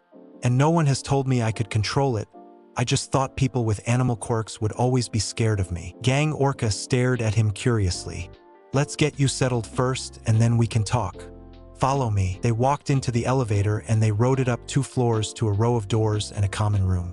Gang Orca walked Izuku to one open room and motioned him in. This will be your room for your stay here. He saw the pursed lips and asked, Is there a problem? Not really. I'm not used to sleeping in a bed. We have tatami if you prefer. He pointed to a closet door. Tatami? I don't know what that is. Izuku tilted his head in confusion. Gang Orca paused and furrowed his brows. Then how do you usually sleep? In my den on my furs. I made these planks to put under my furs and it made it more firm. He smiled up in the pride of his invention. The hero continued to stare at the short boy and burst out laughing. Izuku didn't know why he was laughing, but he smiled anyway at the sound. That is quite funny. He patted Izuku's shoulder. I don't understand what was funny. He tilted his head. Your joke. Now Gang Orca was confused. Wait, you're serious? You sleep in a den? Like in the wilderness? Yep. Did Nizu not tell you? Nem said he would explain. Your file only had a personal note from Nizu saying have fun. That's it. What's going on? Izuku furrowed his brow. Why would he do that? He shrugged and continued to tell Gang Orca his life story for the nth time in the past months. The hero only stared at him in horror at what he had been through. And then, I asked Mina to be my mate and now we're mates. Izuku finished with a beaming smile. The hero stumbled back and held his head as he processed everything he was just told. I am so sorry you went through all of that. No child should ever have to fight to survive the way you did, he said in a somber tone. Izuku shrugged. I'm okay. It was hard at first. He recalled shivering in the cave when the first winter came. He shook his head and smiled. But I have friends and I'm really good at hunting now. Gang Orca admired the boy's will and gave a smile of his own. That you do. He patted his head. Go on and toss your things in there and I'll give you a tour of the place. Izuku beamed and did exactly that. He threw his stuff into the room and closed it behind him. Gang Orca chucked and began walking around the building to show him everything he would need to know. He showed Izuku the gym, the showers, the cafeteria, and Gang Orca's favorite place, the pool. The building sat on the edge of the ocean and underneath was a pool that connected to the saltwater. Whoa, are we going to go swimming? Izuku asked excitedly. The hero laughed at his enthusiasm. Most likely you know how to swim? I do. It's harder now with my bones being almost metal and everything else, but I think I can make some fins to make it easier. He nodded. Metal bone? I thought your quirk allowed you to copy animal parts at your will. That's what it seemed when I watched you at the festival. I can control my body down to the cells. I just copy a lot of things from animals since it was easy to copy them. Izuku showed his wolf's leg as an example and then shifted his hands into paws. But I can do whatever I want, so I reinforced my bones with carbon and iron and overall improved my body. The cat's paws turned into vicious claws that extended a couple of feet and then into a javelin. He pulled the javelin out of his arms and twirled it. That's incredible. Gang Orca leaned down to watch Izuku shift his body. That makes much more sense. But what about your presence? Is that your doing? I don't know what that is. Anyone with an animal quirk reacts the same way. I don't do it on purpose. He shrugged apologetically. That is something we can work on then. Was there anything else you wanted to work on while you are here? I just wanted to see the ocean. It's nice. Izuku smiled out to the view. Gang Orca chuckled and nodded. It is nice, isn't it? All right, let's try to work on your presence. All right, how? Izuku stared up at the tall hero. From what I've learned from others and my father is that it works with intent. When I first felt your presence, it was like a beast came into my territory to see what there was to see. Not aggressive, but overbearing nonetheless. That's why when you claimed that you would harm anyone, it receded. He lectured, he looked to Izuku and he was seated and listening intently. He chuckled and sat in front of him. So the reason I scare people is that they sense a strong predator nearby. How do I stop that then? I don't do anything and people are scared. What do you feel at the moment you walked into the building? Izuku thought back and answered truthfully. Nervous at being in a new location and excited to be here. The hero pointed at Izuku. Exactly. They will always sense a predator when you are near, but you can lessen it by controlling yourself. Izuku furrowed his brow in confusion. I don't understand. I get that they will sense me, but not the last part. Control myself how? The Orca man hummed in thought to explain it better. Let's work backward then. I want you to focus your intent and presence on me and keep it that way. One step at a time. I will walk you through how to reel that in. Izuku tilted his head and worry creased his face. Are you sure that's a good idea? You said just my normal presence is scary. Don't worry, pup. I'm stronger than I look. Gang Orca chuckled good-naturedly. Not a pup. Izuku pouted. All right, here I go. He stared at Gang Orca as if he were his prey. MMH? That's not right. What? You're not trying hard enough. This was less than what I felt at the entrance. Focus your intent and direct it at me. Izuku hummed in thought. What if I say it out loud? Like I did earlier. Worth a shot, but I'd like you to be able to control it without saying a word. Got it. Izuku stared at the hero again and focused. You will be add to my trophies. Gang Orca heard the boy speak and the words reverberated in his head. He felt primal terror at his words. All he knew was that he was in danger and he needed to run. He can't fight, he'll lose. Run, run, RUN. Izuku was paralyzed by a hypersonic wave of sound straight to his face. The next thing he saw was Gang Orca leap into the ocean and begin to swim away at blinding speed. Izuku slumped over and he was able to call out before Gang Orca left his hearing range. Gang! I didn't mean it. Izuku witnesses Gang Orca slow and realization hit him and he hurriedly swam back and leapt up to where Izuku was frozen on the ground. I am so sorry. Are you hurt? Izuku? Gang Orca helped Izuku sit up. I can heal. I guess that was too much, Izuku said sheepishly. The man let out a breath and sat next to Izuku soaking wet. Yes. Not even when I was a pup had I experienced something like this. He went quiet in thought and then asked, "What did you mean by trophies?" He turned to Izuku. He slowly began to move his arms as the effects of the quirk wore off. "I collect trophies from my hunts. Not all of them, only the special ones. I have the wolf skull that tried to eat me. There's a badger skull from when I first shared a meal with Shinso. Stuff like that. That makes sense when you said those words out loud. It felt like should get as far away from you as possible. My instincts told me that I would lose in a conflict with you. I am a really good hunter." Izuku nodded in agreement. Gang Orca gave him an incredulous look. "Even in the ocean?" Izuku paused at that. "I'd figure a way. I'm also very patient," he said smugly. The hero bellowed out a laugh and ruffled his hair roughly. "Makes sense why you chose the name Hunter." Izuku began to tip over from his rough affection and Gang went to grab him, but a tendril pushed him back. "That should wear off pretty soon." "I'd figure." Izuku nodded. "Hey, Gang? I'm getting hungry. Am I allowed to go hunt in the ocean? I haven't had fish in a while." Izuku stared greedily at a small school of fish. "Maybe another time. Let's go to the cafeteria and I'll tell you about a schedule I have cooked up. I'll modify it as needed, but I'm sure we'll have a grand time." Gang gave him a toothy smile. Izuku showed his teeth in a smile and nodded. When Izuku could move again, he followed Gang to the cafeteria for a meal. Gang ordered a large platter of mostly raw fish and the feral boy's mouth watered. When he ordered, he got the same as Gang to the amusement of everyone. Izuku sat next to Gang and devoured the food just as fast as his mentor for the week. Gang grinned at the boy and was excited for the week to come. Chapter 20. Experience. Izuku and Gang finished their meals and moved the trays to the side. Gang Orca began to explain what a hero's duty is. After patrolling the streets, they would go back to the agency and fill out any paperwork for incidents that occurred during the patrol. Izuku soaked it all in and nodded along. "That makes sense." "What then?" Izuku asked. "Then you usually get off of work and go home. But sometimes it's needed for the hero to stay at the agency for special occasions or go somewhere else. For example, you might get called to show up at a school to talk to children." "Talk to them? For what?" Izuku tilted his head. "Right, you didn't go to school. To give out lectures about doing the right things. Like avoiding drugs and doing good in school for a good job later in life." "Oh, I get it. It's like advice from someone special."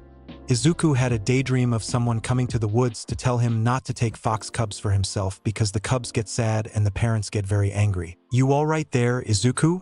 Gang asked softly. Izuku shook himself awake.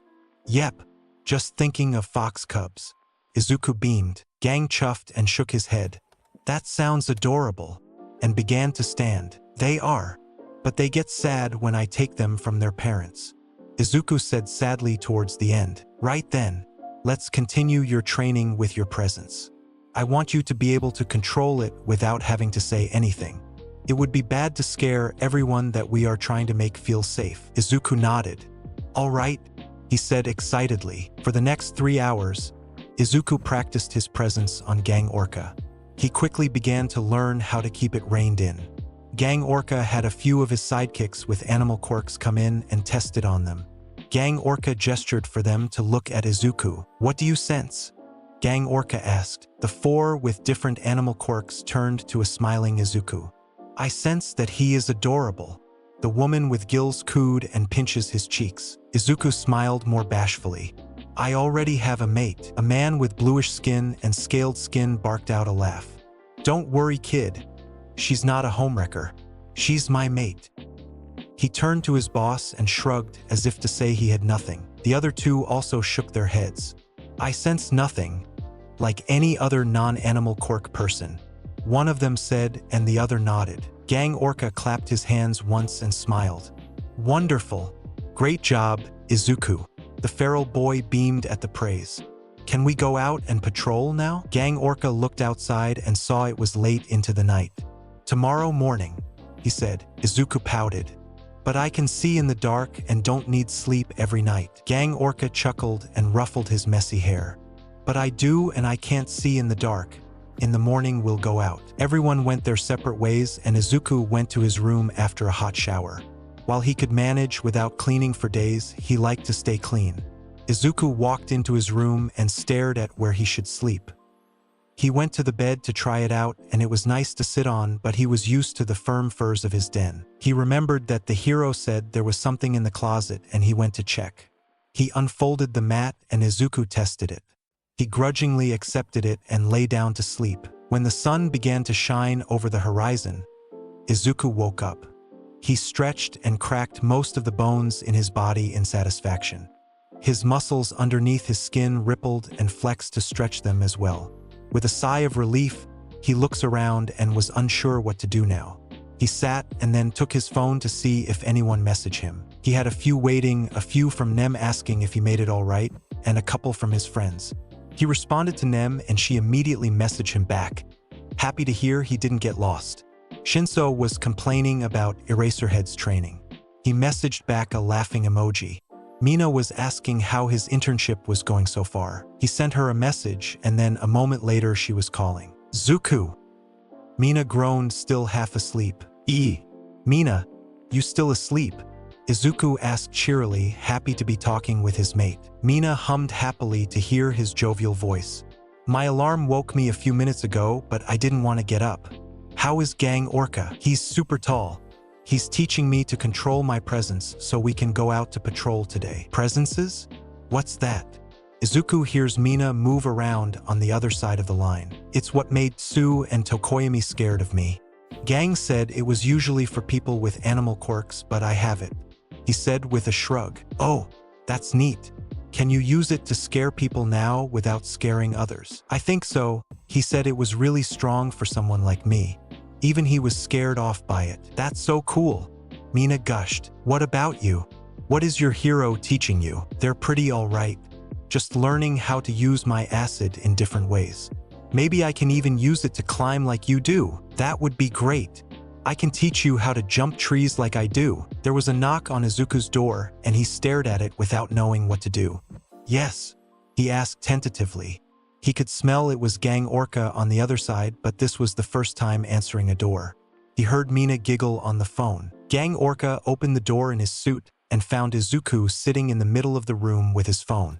I apologize to interrupt. Are you ready for your patrol? Yes. Igatego, Mina. All right. Talk to you later. Izuku heard her kiss the phone and hang up. Gang Orca smirked. Was that your mate? It was. Izuku beamed and began to change clothes without an ounce of shame in front of Gang Orca. He averted his eyes. She's nice. Her name is Mina. She's the one with pink everything with black eyes and horns. Izuku paused as he was putting his hero suit on. I can grow horns, should I? The hero smiled softly at the innocent romance. You can change your body at will, I don't see the harm in it. If you don't like it, change it back. He shrugged. Izuku nodded and finished changing.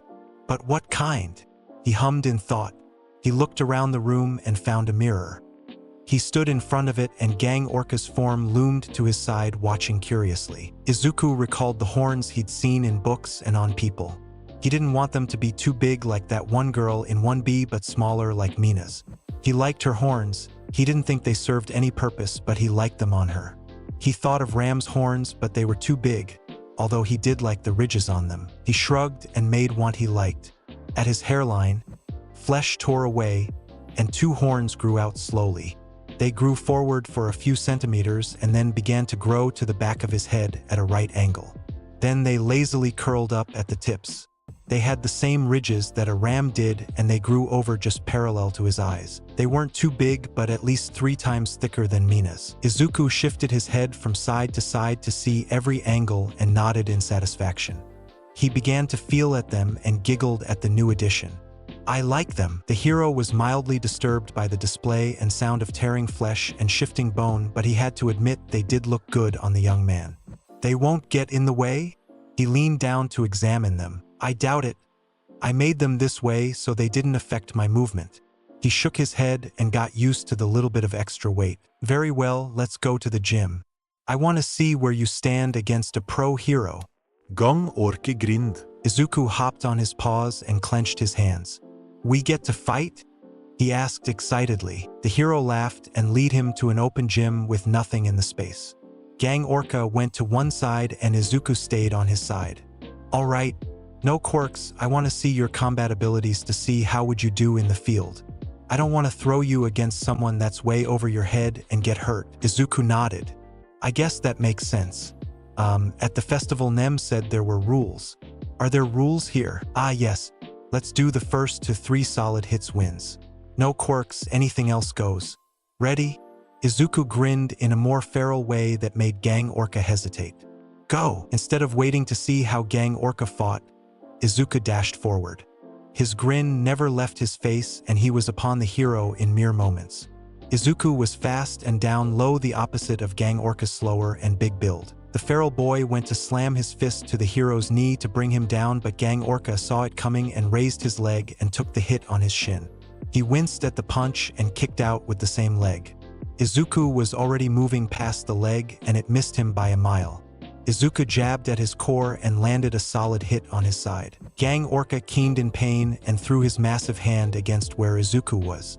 He took the hit and stopped it with his strength. Gang Orca met eyes with the boy and the boy smiled even wider as Izuku bit his free hand deeply and threw the blood at the hero's eyes. He was shocked at the tactic and blinded at the same time. He stumbled back and Izuku took the initiative to slam his fist into Gang Orca's knee, causing him to fall in pain. Izuku pounced onto his back as he fell and instinctively went for the side of the neck where the carotid arteries were, but stopped himself and tapped the hero's top of his head. I win! Izuku cheered. Gang Orca groaned. How is it that you are so strong?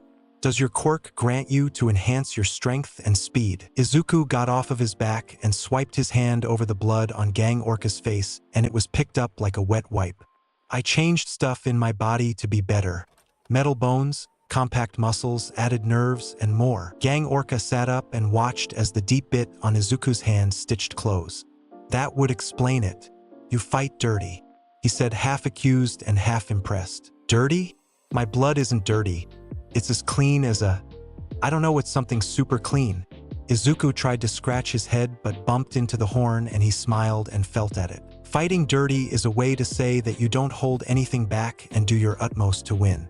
That includes throwing something into your opponent's eyes, kicking them in the jewels, or biting. He explained. Jewels, your manly bits. Gang Orca pointed down. Oh, yeah, getting hit there hurts a lot. But why is it dirty? Izuku winced at a memory in the woods. Gang Orca chuckled and stood up. When fighting, it's expected to be honorable and as fair as it can be. Villains will sometimes use such a tactic and it's usually frowned upon. But if you are fighting for your life, then do whatever you can to live. He finished seriously. That sort of makes sense, I guess. But you don't have to worry about me. I know when not to hold back. Izuku waved the serious atmosphere away. That's good to hear. I say it's about time we go out on patrol. How's your presence? Gang Orca moved to the exit. It's good, I think. I mean, I can't feel it, so... Izuku shrugged. Well, I can't feel a thing from you. Released a bit like you are warning someone. Izuku focused on his intent to warn off something and Gang Orca nodded in approval. How's that? Very good. You're a fast learner. Gang Orca tried to ruffle Izuku's hair, but the horns got in the way. Izuku frowned at the disadvantage of having horns that covered his head. He felt his forehead and decided to move them. They grew straight out of his forehead for a couple of centimeters, and then they went upwards for a bit longer and tapered off at a point. Instead of growing above his eyes, they were closer to the temples of his head. He absorbed the first pair of horns and felt at the open space of his hair. He likes to have his hair ruffled by people. He turned to Gang Orca and he raises an eyebrow at Izuku. The feral boy pouted and took the large hand of the hero and set it on his head. The hero laughed heartily and rubbed his head until Izuku ducked his head at the force. Izuku laughed as well and they went off to begin their patrol in the early morning. Gang Orca and Izuku walked out into the streets and Izuku followed excitedly next to the hero. He went on to explain the reasons heroes patrol where people could see them. It's both to stop crime and to provide people comfort that a hero is nearby in case they need help. That makes sense. So we can be friendly and stuff, or do we have to be serious? Izuku asked and looked around for crime. It depends on the hero, but it's usually better to be friendly than serious all the time. Gang Orca explained. Izuku nodded, and they kept walking around with civilians recognizing both Gang Orca and Izuku from the sports festival. When people waved, Izuku waved back cheerily. He quickly became someone to brighten another's day with his consistent smile. Gang Orca smiled in approval at the boy as they walked further and further into the city. They stopped when a little boy ran from his mother and up to Izuku. "You're Kayama. You won the first-year sports festival." The boy with canine attributes almost shouted. "I like you the most because you have wolf legs like me, but yours are weird." He showed off his gray-haired legs, which were very similar to Izuku's. "You have horns. They are weird." Izuku nodded and crouched to his level. "I didn't grow the hair since they could get in the way of my quirk, so I didn't." He shrugged. "I grew these today. They're cool, right?" Izuku showed off his horns. The kid nodded and his ears on top of his head flopped at the movement. "They are. You can grow things? That's cool." The boy gushed. Izuku beamed and the boy did the same and showed off his juvenile fangs. The boy's mother walked up to the two finally, and she had much of the same attributes that her son did. "Mom, it's Izuku Kayama." The boy pulled his smiling mother to Izuku. "What's your hero's name?" The boy asked curiously. "Oh, it's Hunter," he said. "Hunter? That's an odd name." The mother said, "I like to hunt and it fits." Izuku shrugged. "What's the biggest thing you've hunted?" "I've gotten a squirrel last year." The boy asked. "A deer, but I really want to hunt a bear. I just need to find one." "Lucky. One day I'll get a deer. Like you and Dad," he said, determined. Izuku nodded and accepted his vow. "How come I can't sense you?" The boy turned back to questions. "Sense? Oh, you mean this." Izuku released his presence, but it came out differently than usual. Gang Orca went to stop him, but he stopped himself and felt at ease. "Wow, it's like Dad's, but bigger and everywhere," the boy said, completely relaxed. Izuku looked confused and turned to his mentor. "It feels like the pack leader is watching over us. It's reassuring." The hero smiled softly. Izuku realized that he could use his presence in the opposite direction of scaring people and making them feel safe. His instinct came when he was talking to the young boy, and his intent to protect him from any harm expanded into his presence. Now, his presence was released and expanded to his immediate area. "I think it's time we get going and let the boys get back to work," the mother said, nudging her son. The boy nodded and waved at Izuku and Gang Orca as he left. The hero patted Izuku's head, and they got moving again with Izuku's presence wide open with the intent to protect others from harm. Sometimes, a person with an animal quirk passed near enough to feel the presence, and they gratefully nodded in his direction. "Gang, why don't you or everyone else do this? Because your presence is abnormally strong. I am trying to do the same as you are, but it only extends a couple of feet at best," he explained. Izuku got inside Gang Orca's bubble and sensed something faintly. "That's what it feels like. Good to know." They continued for the rest of the day until it was close to sunset. They headed back to the agency for Izuku to learn how to fill out paperwork. He sat down and Gang Orca explained what to fill out for the day. It was simple since there was nothing to report. Izuku nodded along but stares at the pen and then up to the hero. "What is it?" Gang Orca asked. "I still can't write very good," Izuku admitted sheepishly. "But I'm a really fast typer." He tried to make up for his shortcoming. Gang Orca looked confused for a moment and then nodded in realization. "It's been less than a couple of months since you had to learn how to write. Don't worry about writing then. I'll pull up the same paper on the computer for you to type." He smiled, reasoning to Izuku. The feral boy smiled in return, and his report was done in a flash with his typing skills. With that, they headed to bed after a large meal from the cafeteria. Chapter 21. Hunt in the City and Ocean. The next morning, Izuku and his mentor were headed out on patrol after a couple of spars that ended with Gang Orca laid out multiple times. When they finished, Gang Orca led the way down the streets. Izuku looked around curiously at the different paths they were taking. They passed an alleyway and Izuku stopped and sniffed the air. "Hey, gang, I smell blood down that alley." Izuku pointed with his arms stretched out. Gang Orca looked back and furrowed his brows. He stepped forward in front of Izuku. "Can you tell how old or if it was humans?" he asked. Izuku sniffed again. Human. It's pretty fresh, I think. Gang Orca nodded and led down the alleyway quietly.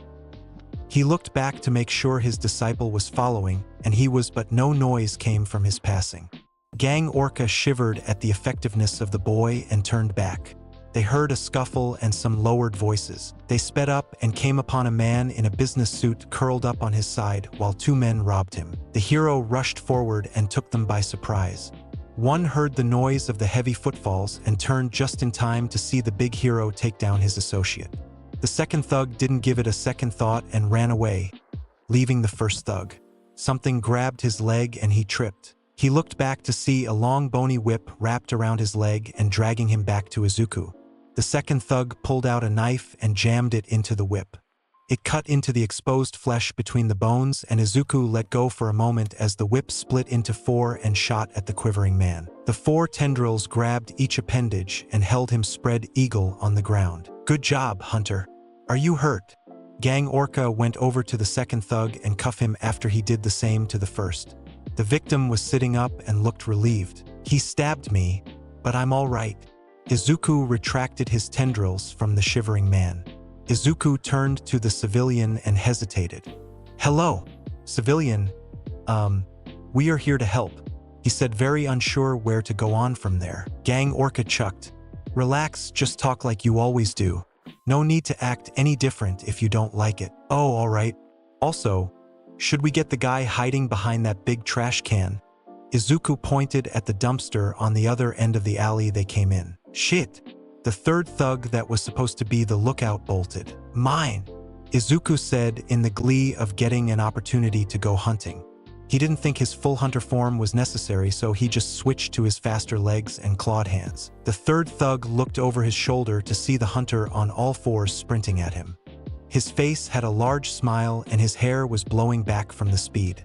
The thug cursed in fear and activated his quirk to get away. The hunter witnessed the man turn into a cloud of black smoke and rush up the building to the roof just as he was about to grab him. That didn't stop him as he leapt from one wall to the other and scrambled up the edge to find his prey, leaping across to the other building to get away.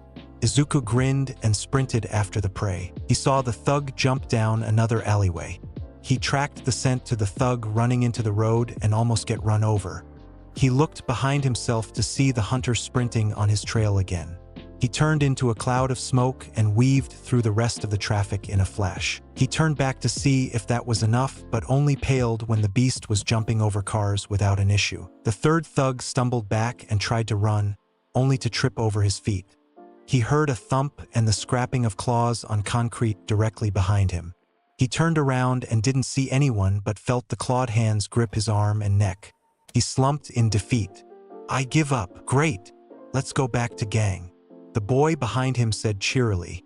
The crowd around them snapped pictures and took videos of Izuku escorting the thug down the street and across the crosswalk to where they came from. He stopped and looked around. He hummed in thought. That way, I think. Izuku sniffed the air, and it was difficult to tell with the smell of the city everywhere. Or was it that way, kid? Are you seriously lost? The third thug asked in disbelief and amusement. Don't tell me. I can figure it out. He looked around and hesitantly chose one direction. After a few steps, he stopped. Okay, I'm lost. What to do, he said to himself. His phone rang and he brightened. He looked at who was calling and answered. Gang, I caught him, but I'm lost. That's good to hear. Stay where you are. I'll track your phone. Gang Orca hung up. Izuku nodded and sat crisscrossed on the sidewalk with the thug's hands tied together with a tendril. The thug looked at the boy who scared the shit out of him not moments ago. The thug shook his head and knelt next to the kid in resignation. Why aren't you trying to run away again? Izuku asked the thug, and he swayed back and forward like a child. The thug looked at Izuku and raised an eyebrow. What's it matter? You'll catch me again and I can't use my quirk again for the day. That makes sense. He nodded and watched the people give him odd looks. What's your name anyways? The thug asked. I'm Hunter. Izuku beamed and introduced himself. Hunter? That's a weird name. How'd you choose that? Because I'm a great hunter, he said simply. Gang Orca rounded the bend with two police officers on his heels. He saw Izuku sitting on the sidewalk with the thug next to him. The thug let out a defeated sigh and complied with getting handcuffed. He looked back to Izuku. "Later, kid. Thanks for not beating the shit out of me." "Of course I wouldn't. You were already caught, and don't say bad words." He heard the thug bark out a laugh and the policeman chuckled. Gang Orca looked Izuku up and down. He nodded and then ruffled his hair roughly. "Great job on your first incident." Izuku beamed under the praise. "But it wasn't my first, I was at the USJ. Do you know about that?" "Ah, that's right. I am still counting this as your first crime fight. Let us continue with the route." He motioned back where they came from and Izuku followed. For the rest of the day, it was just as calm as it was the previous day. When the two arrived back at the agency, they got to work on the reports. Izuku finished and stood to leave Gang Orca to continue working on whatever he had on his desk. Izuku wandered around and found himself at the saltwater pool connected to the ocean. He spotted some fish swimming lazily around and his eyes focused on his new objective. He casually looked around and then dove into the water to catch the fish that mocked him by looking tantalizing. He sunk to the bottom of the pool and grasped the fish in both his hands with a victorious smile. He devoured them under the water with glee and finally noticed his eyes stung and he couldn't breathe. His lung capacity was larger than what his size should have been, but it was limited. He experimentally made fins on his legs and his fingers became webbed for better swimming. Next, he added translucent eyelids for ease of seeing. He looked around and nodded in satisfaction but still couldn't breathe. He glared at the fish mocking him by swimming around him. He snatched one with a tendril and swam up with some difficulty. He breached the surface of the water and sat on the pool's edge with the live fish at hand. He made his finger a needle and speared its brain to end its suffering. It went limp with some post-mortem spasms, and Izuku began to dissect the gills to see how he could copy them. With careful precision, his tendrils sliced the fresh fish open and began to see how it worked. He had a basic idea of how fish gills worked, but this would be best if he wanted to copy the gills onto himself. Gang Orca finished his work and looked out the window to see Izuku sitting at the pool's edge with something in his hands. He was engrossed in whatever he held, so the hero went to check on him. He found his intern meticulously tearing a fish apart. He was slightly horrified when he thought Izuku was torturing the animal, but calmed down when he noticed his neck trying to copy the gills he was observing. Finally, Izuku beamed and his gills flapped open and closed. And then he tossed the fish he was cutting open into his mouth. Gang Orca chucked and Izuku turned to him with his mouth full. "I see you went out on a swim." Izuku nodded and swallowed the mostly whole fish down. "I couldn't breathe. So gills." He flapped his gills open and closed. "How well do they work?" the hero asked and sat next to Izuku. "Probably good. Let's see." Izuku leaned forward and sunk into the deep of the pool. He tentatively used his gills to breathe in the water. He did it again to get used to breathing underwater and then beamed in success. Izuku swam back up to the edge of the pool. "They work.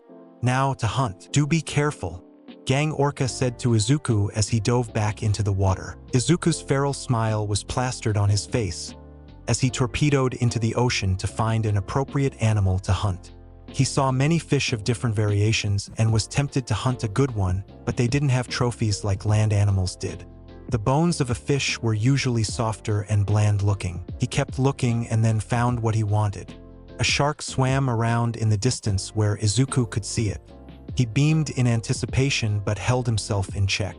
He could swim well enough, but he wasn't fast enough to catch the shark.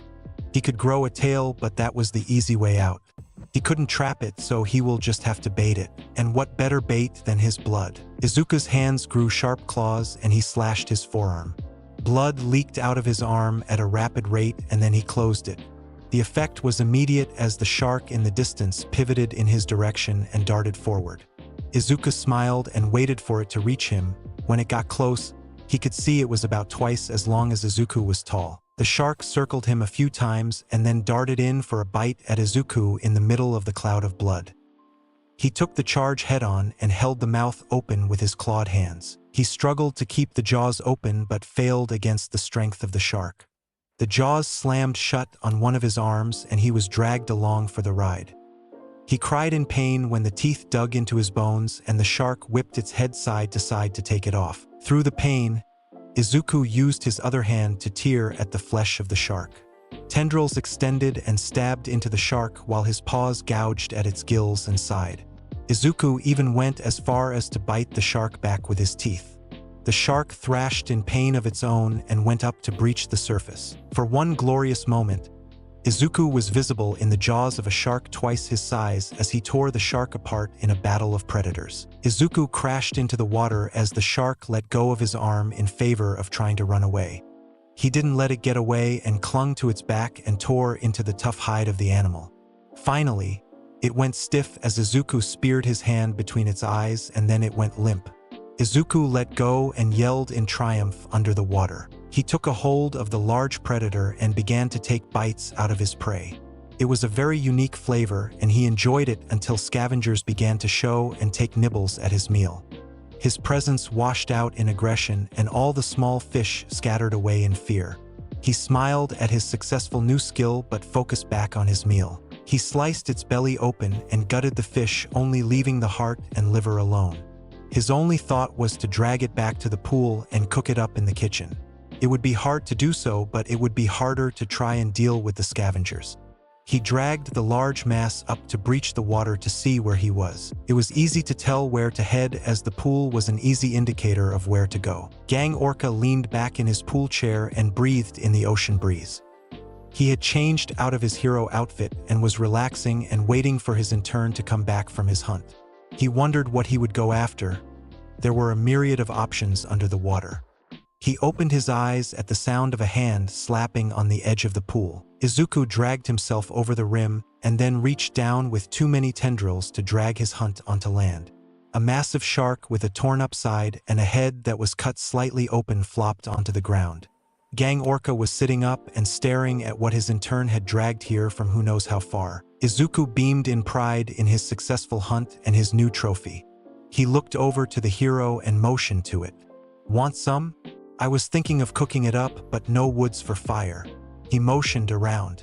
"So I figured the cafeteria had a kitchen or something." "Yes, that would be doable." "Did you go after a bull shark?" he asked tentatively. "I did.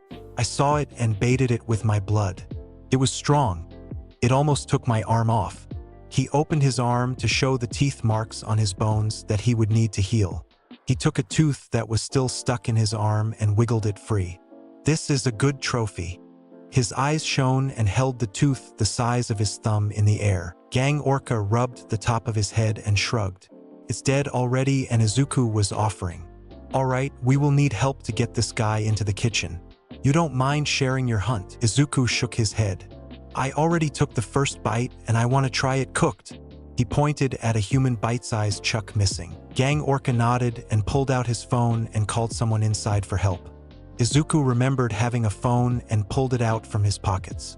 Thankfully, Nem predicted his carelessness about getting it wet and got a heavy-duty phone that will survive his adventures. He played around with it until he found the camera app and took a picture of him beaming a smile with the torn-up shark behind him and the hero in a Hawaiian shirt motioning to the shark with one hand and the other on a phone. He grinned at the picture and sent it to his contacts. A few minutes later, a crew rolled out of the doors to the poolside with a large cart for the shark.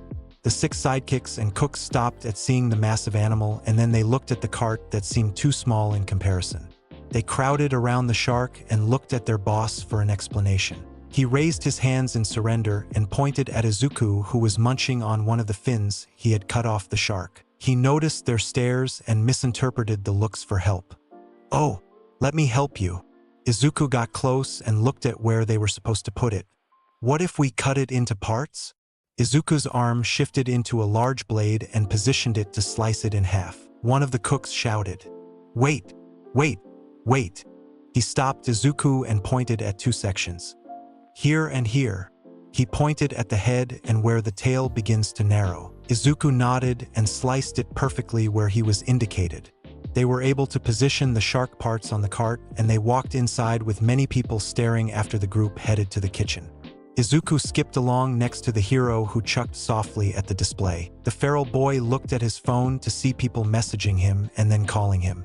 Mostly Nem, Mina, and Kaken. He tried to read them, but another message popped up when he tried to respond, and the calls blocked him from trying to answer them.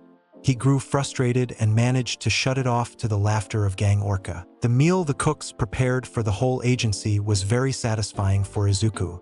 He enjoyed every bite of cooked shark.